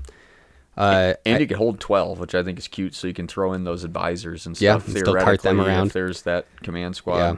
I think it is worth also noting that those las guns can only shoot the direction they're facing. Yeah. I think maybe in modern 40K you can just shoot from any point on the tank, all 6 of them just or whatever. presume But everybody was, yeah, but so it's a little limiting. You're probably only ever going to be able to shoot 3 of them because it's unlikely that you would never be able to see the same target with both sides of it. But What turret weapon do you take? Because it's 70 points plus weapons, and you've got some options: a multi-laser, heavy flamer, or heavy bolter. I love the heavy flamer. It's just so good, but you have to get so close before you can use it. I think it's can be a tough sell, but that's the point of transports, is to get up close. So if you're going to drive up close, drop guys out to rapid fire, then maybe you throw the heavy flamer on there just to do extra support as you're going in close. But otherwise, I would do heavy bolter. I think multi-laser isn't good enough against enough unit types to really justify itself. And because the heavy bolter still works fine driving around and shooting despite moving, I think that I would choose that. Yeah, the multi-laser is strength 6, AP 6. So all you're really getting over the bolter is strength 6 versus 5, but you lose 2 APs worth, and you have the same number of shots. So it's like, I feel like against a lot of things, you're just going to wish you had the bolter. And then you can also, just for ease of playing the game too, if you put a hole-mounted heavy bolter, then you can just roll it all together at the same time. So that's Then you can save time there to make up for all the time you spent moving your conscript platoon. But I do like the idea of a double heavy bolter tank, actually, because that's pretty potent for a transport. Yeah, I think so. Also worth pointing out that it's amphibious. This is another one of those funny top-down rules that, like, well, in the lore it's amphibious, but it's so rare that we have battlefields with water on them anyways, but maybe we need to fix that. If we did have water, the problem is I don't know if I would remember this. That's going to be the problem. You play Lizardmen. You should remember amphibious. Yeah, there you go. You're right. Good call. All right, well, let's move on to fast attack. First up, we have Hellhounds. The idea of this is really cool. It's like a flame cannon from the dwarfs in Warhammer Fantasy, where it projectile shoots a flame template to land somewhere else, and you get to put that how you want. And that's with a 24-inch range. So it's a heavy flamer hit, strength 6 AP4. It's better than heavy flamer. It's strength 6, heavy flamer instead of is a 5. Nice, yeah. So even higher octane promethium coming out of this thing. Yeah, this is the Inferno cannon. And the fact that I think you have to place the whole template within 24 inches, but it's still pretty good. And because everyone's automatically hit under the template, that's a lot of hits that you can be getting. You do have to roll. You're right. Thank you. I'm getting half of this wrong. No, you're okay. You do still, so you get to place the template, and I guess for balance concerns, because if you could just place this 24 out and it auto hit everything, that would be nutso. But basically what you do is you roll to hit on a 4. All models partially or wholly under the template are hit as normal. However, if you miss, so you roll 3 or less. That's what I was saying. Oh, I misunderstood you. You do still have to roll to actually have hit the target. Right. Yeah, but everyone under the template's hit. It's not partial hits. Yeah, but if you miss, they're partials. Which is amazing that it's not an all or nothing. Yeah. So because that's how it is with ordnance. If you miss, the giant template just, well, is that true or does it still ordnance scatter? Scatters. It's so that's blast the same way. That doesn't. Okay, that's what I'm thinking of. Great. Do I even know how to play this game? Yes, you do. You're doing great. But long story short, I think it's really powerful. This is terrifying against any sort of infantry horde stuff. Yeah, absolutely. AP4 is the magic number against a lot of that sort of stuff. And even Marines don't like strength 6 because it wounds them on 2s. So you just generate a lot of saves. Yeah. And because you get to place the template too, you can, and it specifically says to get as many as possible. So don't feel you're getting gamey because you're not going sideways or whatever. The rules tell you need to try and cover as many as possible. Yeah. So they don't need to help you, but like theoretically, they should be like, oh no, I think you can get 9 there versus 6 this way or whatever. And thankfully they've upgraded the side armor from the Chimera, even though it's the same hull, which is just something I also love about the Imperial Guard design aesthetic, is that these vehicles share the same chassis. But yeah, so you've got front armor 12 and side armor 12, so it can survive a little bit as it drives up to then burn people out of defensive positions. For sure. Which I think is a really great option for this. Has a hell-mounted heavy bolter too that you don't want to forget. So yeah, good for close-range fire support. Yep. Next up, we have the Rough Rider Squadron, which is funny. It's cavalry in a sci-fi setting where it just makes absolutely no sense Or to have machine cavalry. guns, like crazy machine guns and lasers exist. Yes, but it is a very cool unit. Again, I think very ripe for cool conversion opportunities. The idea by default is that they're on horses, but they could be on any sort of fast-moving alien animal that you could think of. Obviously, an easy one, keeping it in universe, would be to use cold ones as your cavalry option, which would be a lot of fun. That would be awesome. I think so. You could, get like, what is it, chocobos or something from Final Fantasy. You could have something bird-like like that, which would be really cool. So all sorts of options that they could be riding on for this. But the idea is that they're sort of a shock attack cavalry unit. So they're good on the charge. You can give them these explosive tipped lances that count as power weapons even if you don't get the charge. But if you do get the charge, you get plus, 2 strength? Yeah, so they go to 5. The coveted 5. Yeah. So wounding Marines on a 3. Yep. Pretty and tasty. Just killing them. Yeah. Because Say they're power bye-bye armor, or Terminators. power weapons. Yeah. You got to pass a 5-up invuln to live now. Mm-hmm. And they have fleet of hoof in this case, but the generic special rule of fleet, which means that they can move in the shooting phase instead of shooting, which is just D6 inches? Yeah, it'll be D6. Worth noting, cavalry, because they count as cavalry, that's a specific thing, they charge 12. Yeah. So they can move 6, fleet another D6, and then charge 12. So big threat range. But also good for getting around behind stuff. They can also be kitted out as sort of anti-tank. 2 guys could have melt-a-guns at just 10 points. So that could be a lot of fun. And for 4 points a model, melt-a-bombs. Which is hilarious. Potentially, if the terrain is such that there's enough line of sight blocking terrain that you could run up a flank and kind of come around behind, you could do some devastating attacks that way, which would be kind of cool, I think. Or again, just charge into the back of a vehicle's armor 10 with your strength 5 lances. A lot of vehicles are armor 10 on the rear. So you can get chances to penetrate, and you'll have a good number of attacks because they'll have 2 each on the charge. So yeah. It is kind of a bummer that you have to replace your las pistols and close combat weapons with hunting lances. Yep. You can't have both and then, be able to shoot your las pistols until you get in close. But you can also take a shotgun, it looks like. Yeah, I would never take the shotgun. For me, I'm going hard on the lances. I think that's you live or you die by the lance, and then maybe you have a couple melted guys or a dude with a flamer randomly because they're just so fast. So I like a flamer option, but that would be cool. Yeah. But the lances I think are so good, and these guys are efficient. 8 points per guy. Now are they going to die like every other guardsman, despite their large size? Absolutely. Yeah, 1 wound still. But at Toughness least 3. they're fast, and they live up to the fast attack trope. And a lot of I want to note this about fast attack. They're often in a lot of the scenarios the last thing to deploy. Right. So you can put them in an advantageous position. So you usually put them in a spot where hopefully that they can survive a turn or 2 or move them up behind line of sight blocking cover. And again, if I like the lance too, because it lets you double down. You don't have to think about, am I fleeting? You're going to go, there's no reason not to fleet. Right, because I can't shoot. I have no So weapons. really, it's just like early game, we're running up, and then maybe there's a turn before you charge where you're like, okay, maybe I've got a melta that I want to shoot before we charge. But then, I don't know. I almost like keeping them cheap too. Just having a big squad of 10 of these guys with lances. Yeah. That's kind of scary, and that's only 80, or how much is a hunting lance? 3 points? Yeah. So that's 110 points for 10 dudes with that. That's actually kind with of strength 5 power weapons on the charge. That's pretty scary. That are and fast. with a 12-inch charge. Yeah. Kind of terrifying. Again, it just comes down to, can you deliver them? Yeah. So it takes some finesse, I think, but it's very cool. I've never actually seen these on the tabletop. My brother never ended up with a squad of them or anything, and our local Catachan player doesn't have them. So maybe someday we'll see some Rough Riders happening. But until then, we've got Sentinels, which are nowhere near as fast, but they are a fast attack choice. These guys are dirt cheap at 35 points for a 10-10-10 armor profile. They are open-topped, though. So they, with all that low armor and being open-topped by default, the 35-point version is very vulnerable. You do also have to pay for the weapon in addition to that, so they come with no weapon on board.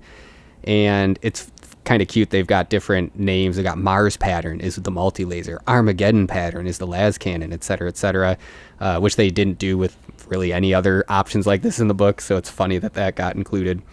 But they are very customizable then. I think a good option for these guys is the las cannons. It's a decent way to get las cannons that are mobile, which there's not a great way to do in a lot of the other rest of the army entries. And so that can be a really helpful, relatively cheap anti-armor opportunity for you. And you can take up to 3 in a single fast attack choice. So you could have 9 of these guys in an army, which could be pretty cool. I like taking the heavy flamer because it's cheap, but I think I've one time in all the battles I've used them gotten one close enough to actually fire the flamer before they've blown up. Yeah, the problem is the flamer is scary enough to where it gets a response, and it's short ranged enough, and these are slow enough that they get prioritized, that they don't make it. Yeah. So. And then that, I think, scared me, and so I started taking them with the armored crew compartments, but I honestly don't know that that's really worth it. I don't think it makes them survivable enough to warrant the points cost. So I think just keeping them cheap and then not being too worried if they blow up, probably, I would probably just stick with the las cannons personally, as a mobile thing, a mobile firing platform that can move a little bit, but you're not going to get screwed over trying to move a lot by the squadron rule and having one of your squad get immobilized and slow you down, or shaken, whatever it is, because that can mess you up as well, since you have to maintain unit coherency if they're still alive. So there's some difficulty there. They do also have the scouts rule, which can be fun because you can get them up a little bit closer, potentially to just move them into a more advantageous position with that free move before the game begins. For sure. But any other thoughts on the Sentinels? I think they're unique in that I kind of can almost justify every weapon option. I think if I'm like playing to maximize, I agree. I think the las cannon is just intrinsically such a powerful weapon that it's almost never going to be dead. But I do like, I don't know, I might just be addicted to autocannons, but I like the idea of 3 guys with autocannons, and just rather than thinking of them, what's my armor, I'm going to die, to bolter fire, you just go, well, I have 48-inch range, and I'm going to be scouting turn 1, so I'm going to go into strong positions where I can leverage my range and just laying down. Again, I think of it almost like you play it, they're just a heavy weapons battery that, honestly, if they can threaten you with bolters, but bolters they're gonna require a lot of bolter fire to consistently put down multiple.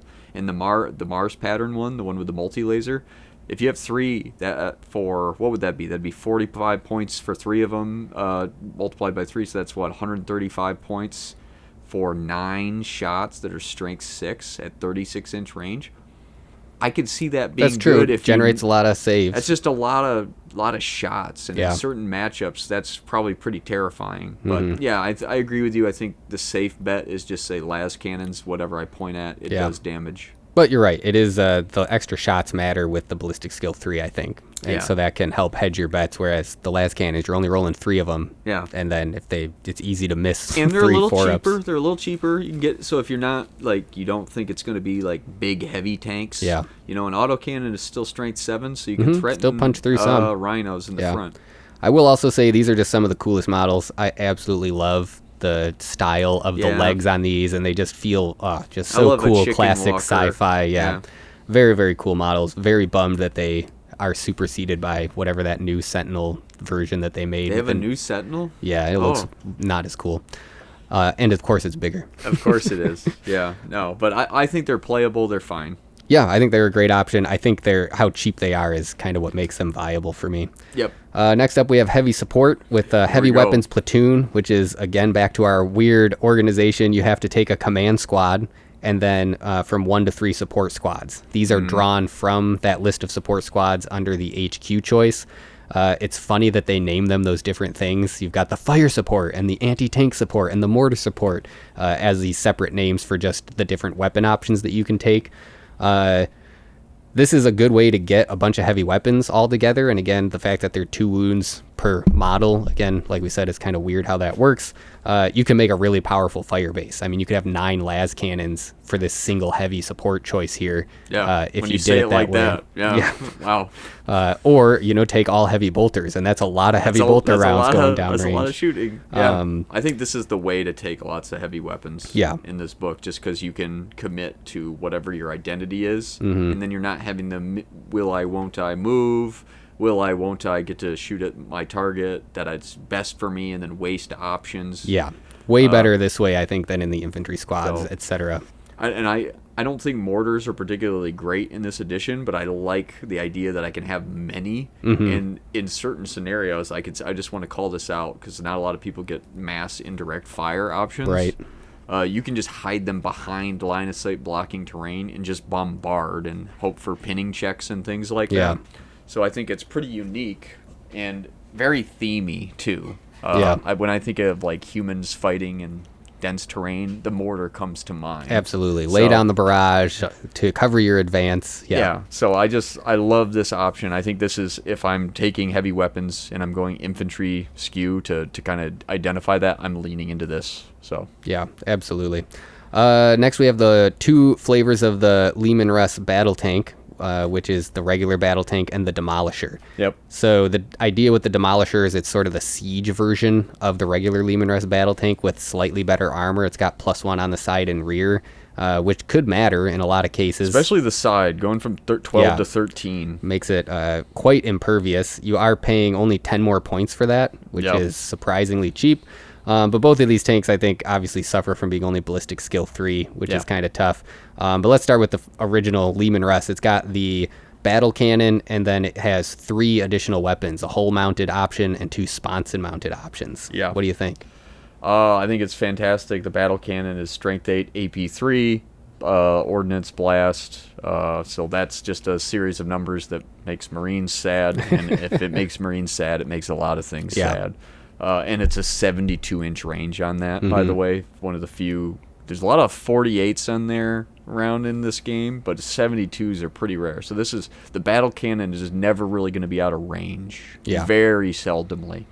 And because it's armor 14 in the front, that is just very difficult for some armies to deal with. Even las cannons are not consistently hurting this.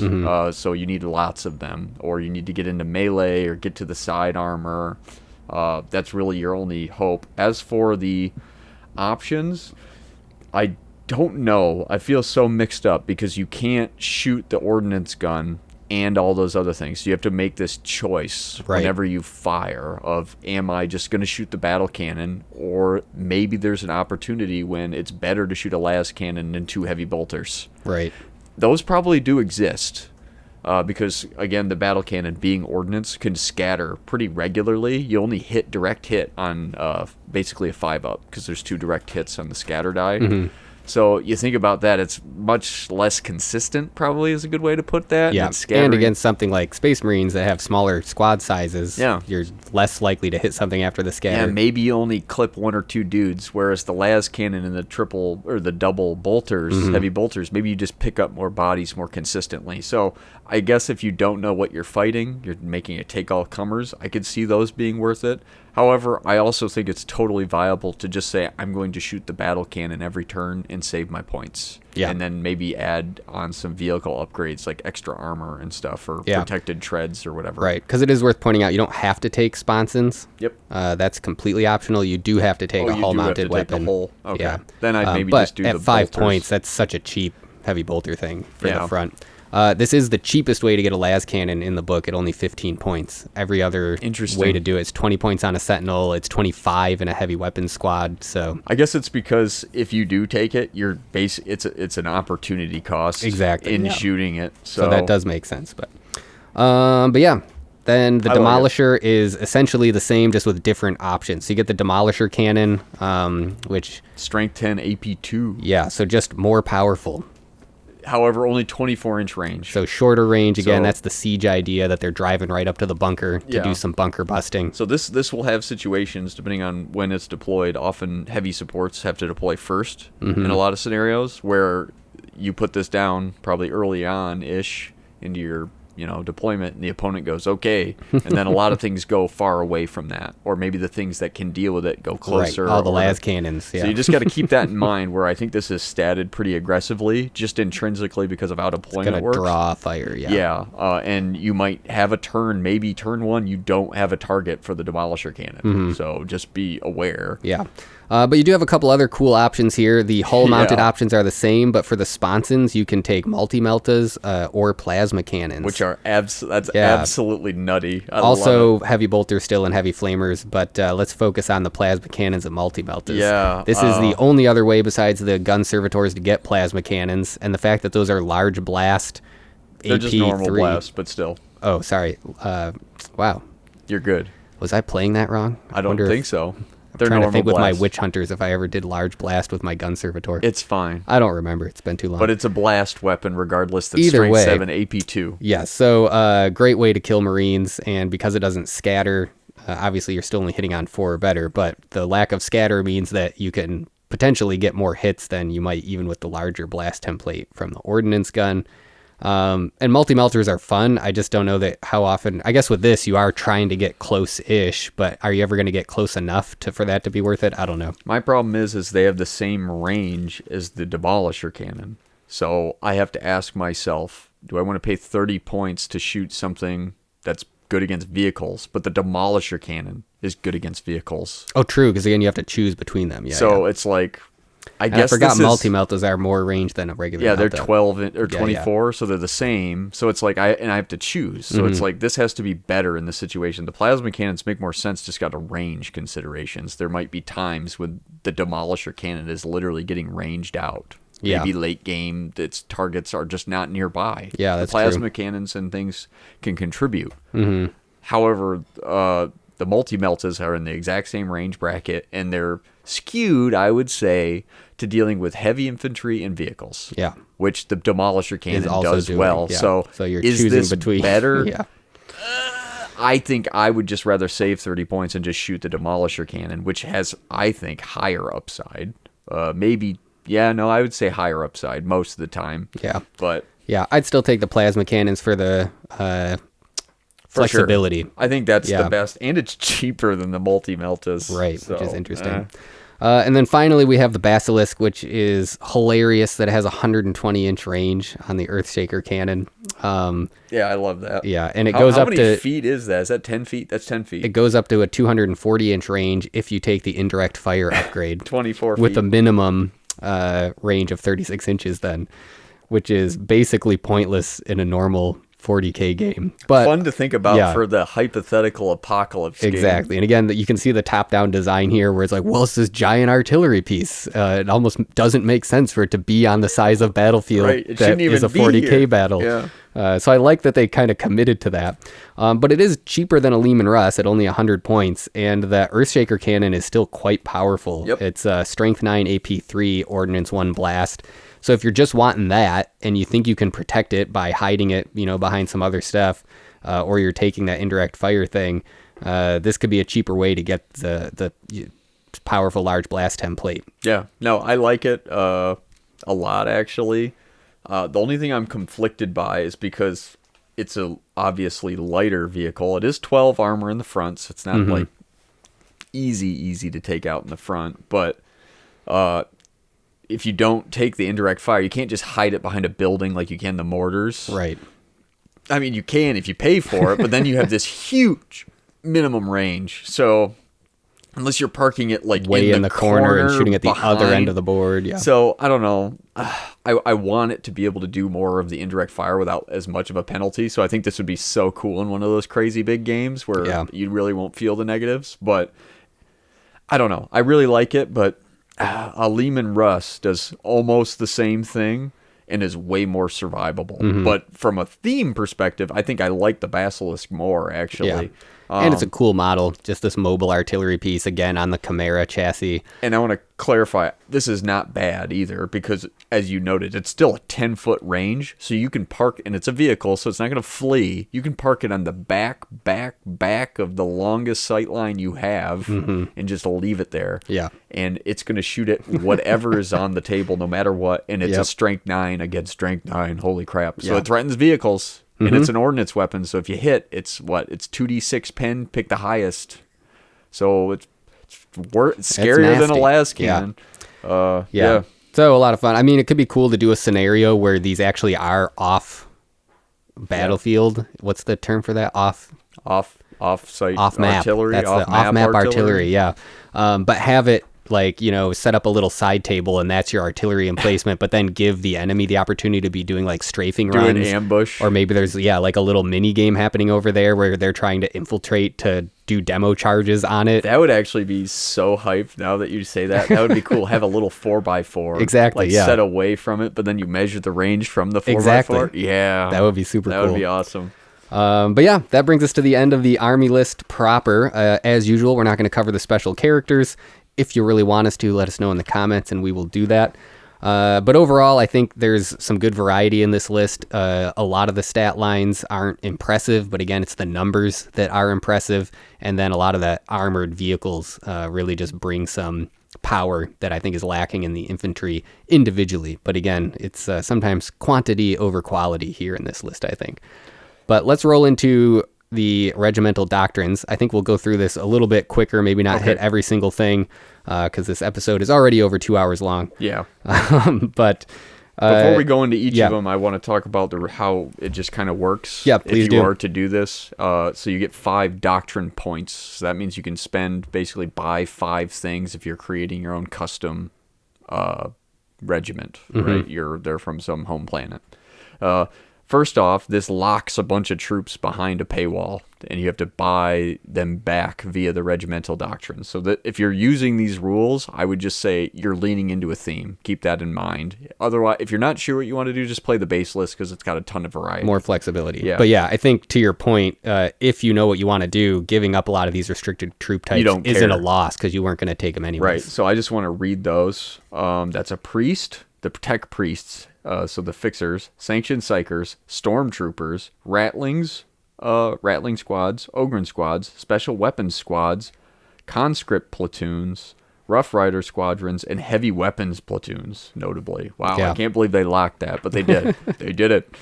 So you have to buy those back. And then on top of that, there's all these other like special rules that you can do, and special equipment that you can then buy for various squads. So I don't know if you wanted to just highlight some of the best ones or... I think it's not even necessarily the best ones. I think just interesting ones. Okay, we'll go with that. But there's a lot of... So there's 3 different categories here beyond the just unlocking different troop types. One is the regimental organization. And so that's different ways that you can control what's in what slot kind of an idea or what you can take. Then there's skills and drills, which give you just some different upgrades to special rules or stats, things like that. And then special equipment, which is related, of course, to equipment that they have. So there's some things for armor, weapons, stuff like that. Some of these, it's interesting, are related to things like the past Catachan Codex. They have one called Jungle Fighters that specifically is all the stuff from the Catachan book. You can basically build the Catachans here, yeah. I do think they end up a little bit worse here. Yeah. They cost maybe a point more per guy, maybe, for similar-ish things. Yeah, and then I think there's one other thing, too. Oh, it reduces their armor from a 5-up to a 6-up, which wasn't true in that book either. Correct. So a little bit of a bummer, but you can, if you flip a couple more pages, see... like we mentioned, there's all of the sort of pre-built ones, so you can see what they came up with in order to create things like Catachan or the Death Corps, all of that stuff. One kind of annoying thing to me is that some of the special ones, like the Cadians, get more than 5. Yeah, a lot of them they're special. Yeah, they just break the limits. Yeah. So they say you can totally choose to play as the Cadian shock troops and get the extras, but if you build your own, you're not allowed to take more. They're not Cadia. Yeah, I guess so. Yeah.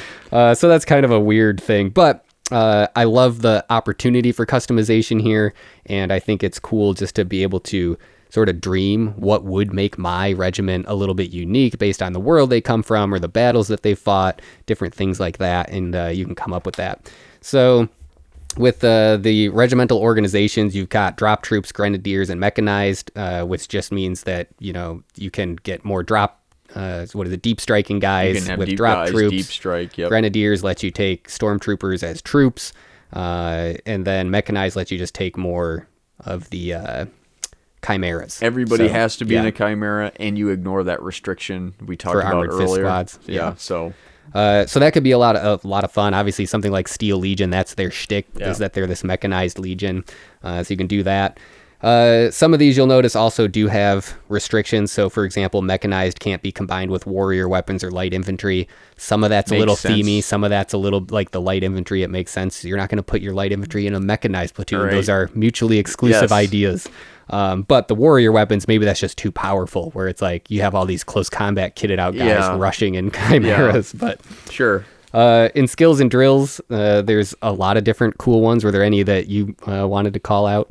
I really like Iron Discipline. Yeah. And then there's another one I want to highlight, but I'll talk about Iron Discipline first. So Guard, one of their weaknesses is the leadership. We talked about it a lot. There's a lot of leadership 7 and some 8s in here, which is good, but it's easy to get some negative modifiers after a lost combat or something, or just fluke a morale check from casualties because a lot of guys die.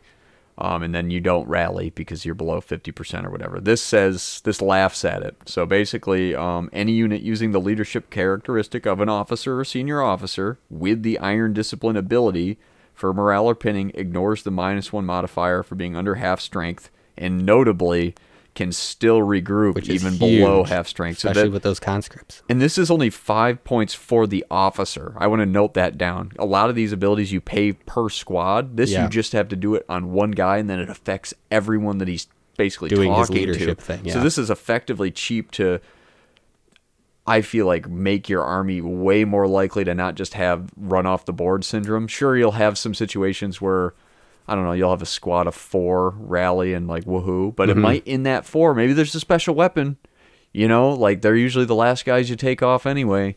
So I just feel like there's a ton of value there for very little investment, and it's also really cool and themey. Like these are the types that are just they're not more running. hardcore, well drilled. It is worth pointing out, this was in the FAQ, that Iron Discipline doesn't work via Voxcaster. It only works in the 12-inch bubble. 12. Yeah.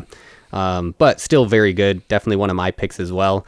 One other FAQ thing I'll throw in quick because I'm just thinking about it is with Grenadiers, the way it's worded, it almost sounds like you have to pay a point to buy back Stormtroopers and then pay another point to make them count as troop choices for 0 to 3. But the FAQ says that's not true. You can pay just the 1 point for the Grenadiers upgrade and get those. You would be, because they're actually part of your army. They're not the guys coming from outside from whatever that organization is. They should benefit from the regimental standard. If anyone ever does that in our group, we'll house rule that and call it okay. Very specific. Hardened fighters we've talked about a lot, so we'll bring that up now, but that's plus 15 points per unit and plus 10 points per sentinel. And this gives +1 weapon skill to infantry units or +1 attack to sentinels. So this would be a way to try to make your army a little bit more close combat oriented, and it is not mutually exclusive with the warrior weapons. So I think if you were going to do this, you would probably want to do it in cooperation with warrior weapons to really double down on the close combat effectiveness. If you were trying to optimize your choices here. But I like that it's a unique way to play the army that would be quite different from most other ways that people are playing it. And so I think that's fun. This is also the way that you can get your Catachan Chainsaw Sentinel. I think that's kind of the idea with the +1 attack for the Sentinel. Yep. And of course, because you can get your hardened vets kitted kind of for melee, but they lack that weapon skill 4, this would be the way to get that for them. For sure. Yeah, no, I think it's cool too. I don't know if it's be worth it to use it in this capacity, but I think it's weapon skill 4. They reap benefits defensively pretty heavily against Marines and Marine equivalents, because now they just go from hitting you on 3s to 4s. I feel like it skews the math so heavily, that one change alone, to where maybe you were going to lose 3 or 4 guys from Marine, just even TAC Marines charging. Now you lose like 2 or 1 if they roll bad or you roll decent on saves. Yeah, it ends up having pretty big effects against like super dedicated melee guys, just because you just don't get hit that much. So I like it. I really like, from a theme perspective, my favorite one is Close Order Drill. I love the idea of it. It's so bad. It's so bad. But at least it gives you some kind of benefit. So to explain it, you have to have squads all touching each other. So it gives a good example that I think clarifies what it's trying to go for. But everybody's got to be base contact, like a big a constant string of guys. They don't, obviously all touch each other, but they have to be touching somebody else in the squad. Yes, in a sequence. And what they get for that, because you go, what? They'll die to blast anything. And to which I say, yes, unfortunately. But they get +1 leadership, pretty notable actually, and +1 initiative. I like that quite a lot. A few reasons why. Number one, this is one of the ones you don't have to pay for. So this just happens by your army selection. So I like this as a theme to where, because you're not paying for it, you can have more squads than maybe somebody else who's paying for like sharpshooters or whatever, or some of these other ones. And so you're having more guys, and then that leadership 8, you're not falling back. So I think as a cute combo, close order drill and like iron discipline, I don't know. I just love it. I feel it. I love that on conscripts. Show me a unit of 50 conscripts in close order drill, just marching across the battlefield, getting blown to pieces by blast weapons, but they just don't care. Yes. It is also worth noting that the +1 leadership is only their own leadership. If they're using an officer's leadership, it doesn't matter for this. Right. Which is potentially a bummer if like you already have the guy nearby, but like you said, you're not paying for it, so it doesn't feel too bad. Sure. Makes it maybe you don't need Vox as much if you were invested in that. Also, I don't think I said it. Get +1 initiative, which will put your guard up to initiative 4. So the swinging simul with Marines when they run at you. Yeah, which is meaningful. So yeah. My other big pick from the skills and drills is sharpshooters. It lets you reroll ones to hit for any ballistic skill 3 model. So basically gives them all twin linked las guns, which is pretty amazing. And it's only 10 points per unit, so 1 point per guy, really. And this can really improve accuracy for a ballistic skill 3 army. Like we've said, hitting on a 4-up can go either way, and you can get really screwed over with that sometimes. The wording is a little bit weird, but this was also in the FAQ, which is why I looked up the FAQ was for this one. Okay. And it sounds like it's all ones all the time get rerolled. Oh, because I interpreted it differently, so I'm glad you read the fact. So did I, and I was like, that seems really bad if it's only once. I took it as each guard model got to reroll 1 per game. Oh, not per game. I thought it was per shooting phase. But to make that make sense in your brain, like if you rapid fired and rolled double ones, you only got to pick one of them up. I see, yeah. What you're saying is you pick up any ones. The thing the FAQ says is that that wording is there to remind you that you can't reroll rerolls. Okay, that is a weirdly worded sentence, but that makes it better. It makes it way better. And you'll still miss on 3s and 2s, but at least you're picking up some and adding some hits, and I like it. And 10 points per model ain't that bad. It's like basically you're making them 7 points per guy if it's a squad of 10, and then it's not quite. It just makes your army feel a little more elite, which I think is really cool. One that's a bummer for me is light infantry. I love the extra die for moving through difficult terrain and that you can infiltrate, because that, again, creates a very distinctive feel to the force. And then you can pay an extra 5 points to get a sniper rifle instead of a heavy weapon, which would be awesome if the sniper rifle wasn't a heavy weapon, because then it kind of means that the other benefits you're getting to moving you can't use, because you can't both move and shoot the sniper rifle. Yeah. So if it was some sort of special sniper rifle that somehow didn't count as a heavy weapon that they could also shoot on the move, would be extra cool. I think it ends up it's also free, right? I don't think you pay for that one. Oh no, it is 10 points per unit. Oh, is it? Yep. Oh goodness. But yeah, essentially I think you're paying the 10 points for those two first things. You're basically paying for infiltrate and move through cover, which is what that is. Yeah. And so that's not a terrible value. 1 point for 2 special rules that are pretty significant. The way I view the sniper is as you just say, okay, maybe not every squad's getting the sniper, but maybe I'm going to have 1 or 2 that are going to infiltrate. Again, I talk about anchors a lot. This is your light infantry anchor, the 1 sniper. Is that really worth it? It's a cheap sniper rifle. 5 points ain't a lot for a sniper. It is cheap, but 1 sniper rifle, like we said, is unlikely to cause the pinning check. Yeah, and it's a tough sell. Pretty niche. But let's move into special equipment. Any standouts for you there? Yeah, I think Chem Inhaler I really like. It's another morale kind of ignoring thing, but essentially whenever you test morale, leadership, or pinning, you get no negative modifiers. Yeah. And if you fail a morale check for 25% shooting casualties, instead of falling back, you are counting it as pinned. Yeah. I think minimizing, again, guard are susceptible to, oh, I lost 50% casualties because they're not that tanky. And then their leadership's not horrible. I think it's better than it looks because of all the weird ways they can help it. But then you just have a squad fail because you're going to take a lot of these tests over a game, and then they're just gone, and they're never coming back. And I think rules that help you mitigate that, like Iron Discipline, like Chem Inhaler, help a lot. Now, is pinning good? No, it's kind of stinks to be pinned, but now they better have than to running shoot away. Yeah, and now they have to shoot at you again. Yeah. Yeah, absolutely agree. I think one thing to point out also with special equipment in general is it specifies that if you choose one of these, every unit that can take it has to take it. Oh, wow. So there's no picking and choosing. So if you select Chem Inhaler as one of your doctrines, every single unit that can take it has to take it. Okay.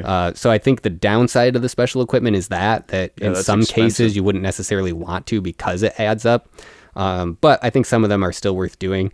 I really love the idea of Carapace armor. Part of it is because it looks cool. Part of it is because I like my guys not dying. But I think it's not actually worth the 20 points per unit that you have to spend for it in most cases just to go from a 5 to a 4.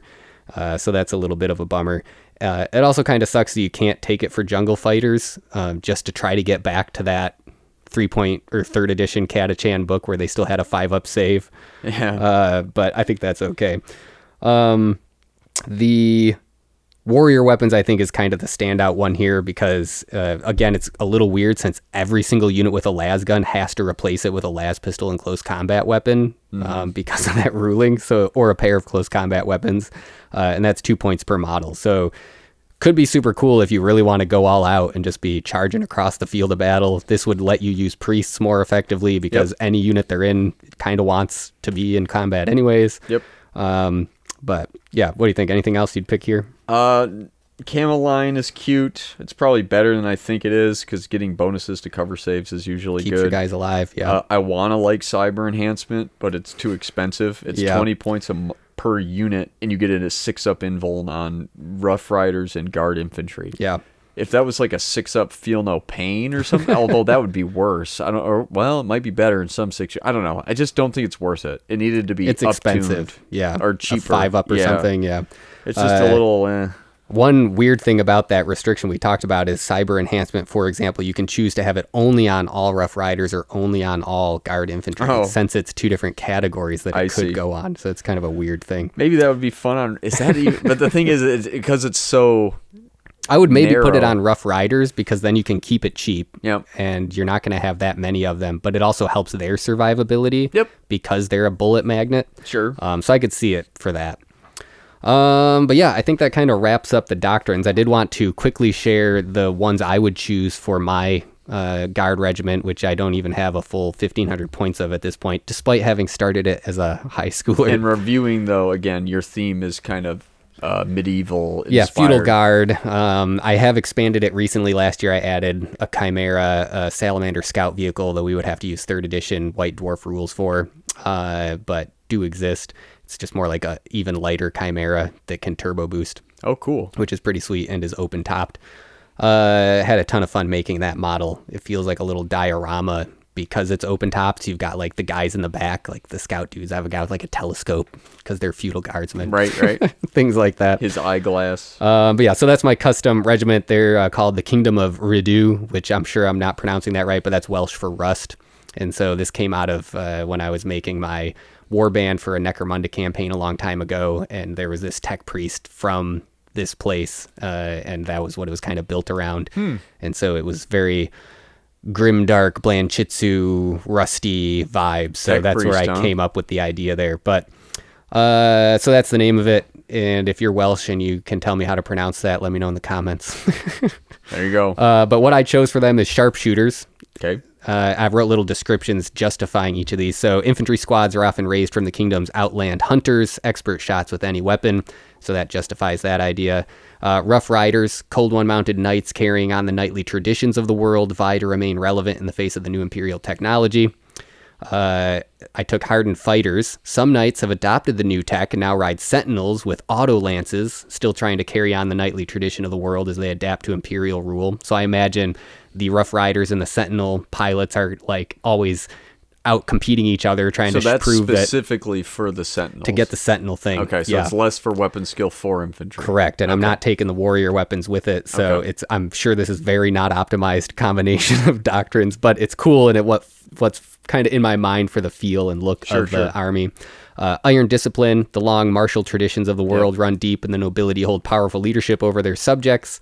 And then sanctioned psychers. I'm going to buy them back because magic and wizards have long been utilized as tools in Redu. But with the Imperium's arrival, many were purged. Those that survived now serve as sanctioned psychers, still highly prized by their commanders, and many still dress in their traditional garb. Oh, so that would be a fun conversion opportunity, is do up a sort of sci-fi wizard-looking guy, base it on an Empire wizard model or something like that. They are cheap enough. You just take 5. It's That's 60 what I'm points. saying. It's fun. It's fun. There's 60 maybe points they do something, for 5 maybe guys, not. and maybe you get a couple with the lightning bolts. Yeah. Or, I don't even remember the other abilities, but I'm sure there's some good ones in there. Yeah. Yeah, there are. That's the thing. Once you start taking a number of them, they're probably, one ends up doing really good, which helps pay for the other ones that don't do as good or whatever. So. And again, the fact that they could be wizardy just really fits with the army. Fit. So those would be my choices. It's really hard to choose for me with these types of things, but there's some other ones that I waffled on back and forth, but I think this is what I would go with. And so if I ever finish the army, we'll try it. We'll see how it feels. But I'd have to remodel or make new Sentinels to match this vibe, because my Sentinels are just pretty standard Sentinels at the moment, and I don't have any Rough Riders, so I'd have to figure that whole thing out, and I'd have to convert the Sanctioned Psychers. But in that whole process, maybe I'd get closer to 1,500 points. Sci-fi dino cavalry. I'm sure I can, but then I have to print them. I have to paint them. That's true. It would be a very fun project, but like we were talking about, not today. This is the year of completing things, not starting new things. Yes. So we'll see. The last thing I want to say review-wise is just one last thing from the FAQ. They pointed out that the Hellhound and Priest stats are wrong in the summary at the back, but they are correct in the main profiles earlier in the book. I don't know what's wrong, but that was in the FAQ. The Hellhound has armor 13 in the back. Nice. Interesting. Too bad that's not real. That would be great. I don't know what the priest is. Yeah, I can't remember. But anyways, just make sure for those two things you're using the main profiles, or that you white out and update it for your book. Good to know. The last thing I want to say in general is, I should have said this during the lore bit, but right before the summary, there's this whole list of Imperial Guard terms. It's like a bunch of slang that the Imperial Guard have for different things. That one. And so I think that's another one of those in-world bits of flavor that just adds so much, that you get a sense of like what the vernacular of the guardsmen would be and kind of what some of these things are called. And so I just think that's just a fun thing. It's a little bit like the language being added in for the dwarves and things like that in fantasy.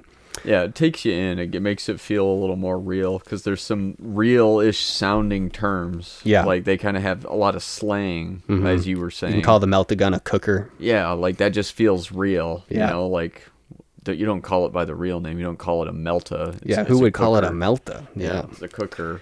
All right, and then finally, do a Yarick. Sorry. Do you have a pick for art? Yes, mine is page. I think it's 8. Let me double check me. Yeah, it's like these Imperial Guard commanders looking at like a hologram of, I'm not sure what. It's like it looks like Eldar Warwalkers or something.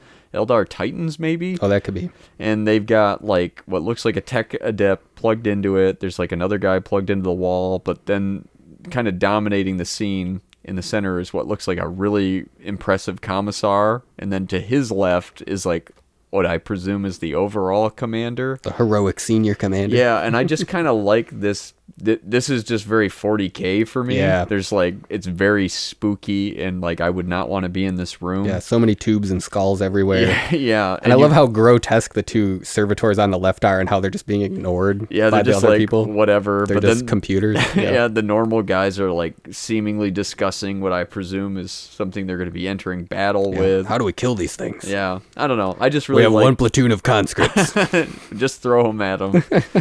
But I like that art. I think it's very takes me into the world, and again, very gritty, dirty. Yeah, and I love anytime there's something that's outside a battle that just kind of fills in the fringes of what this world is like. I really enjoy, so love that. My pick, it's so hard to pick. There's so many good ones, but page 42, the little thumbnail for the hardened veterans is just so cool. These guys just remind me of Colonial Marines from Aliens, which is one of my favorite movies. They just look So awesome. So grizzled. They've got bandages. They've got all this extra kit on them. This guy in the background's got a melt-a-gun, or a cooker, as he would call it. Yep. It's just smoking. So, yeah. And again, I'm pretty sure that's Karl Kopinski. And just that, especially in the black and white ink drawing, it's just so vibey. So much what I like about the look and feel of the Imperial Guard is packed into that little picture. So that's awesome. I don't know where the original thing they pulled that from is, if there's a bigger version. So if somebody knows, let me know in the comments. I'd love to see the bigger version. But yeah, so many cool things in this book that could have been picked. But that brings us to the end of the core review. Do you have anything else you'd like to say? Any final thoughts, Grant?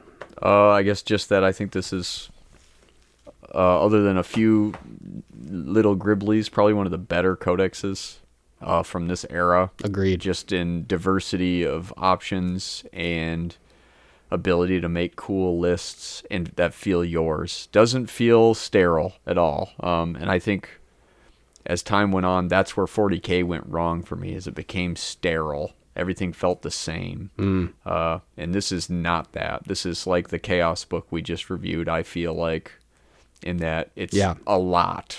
There's a lot here, and it gives you a lot of templates to paste your own kind of spark into. Exactly. And I think that's fun. And I wish other books were more like this one. So I like it a lot.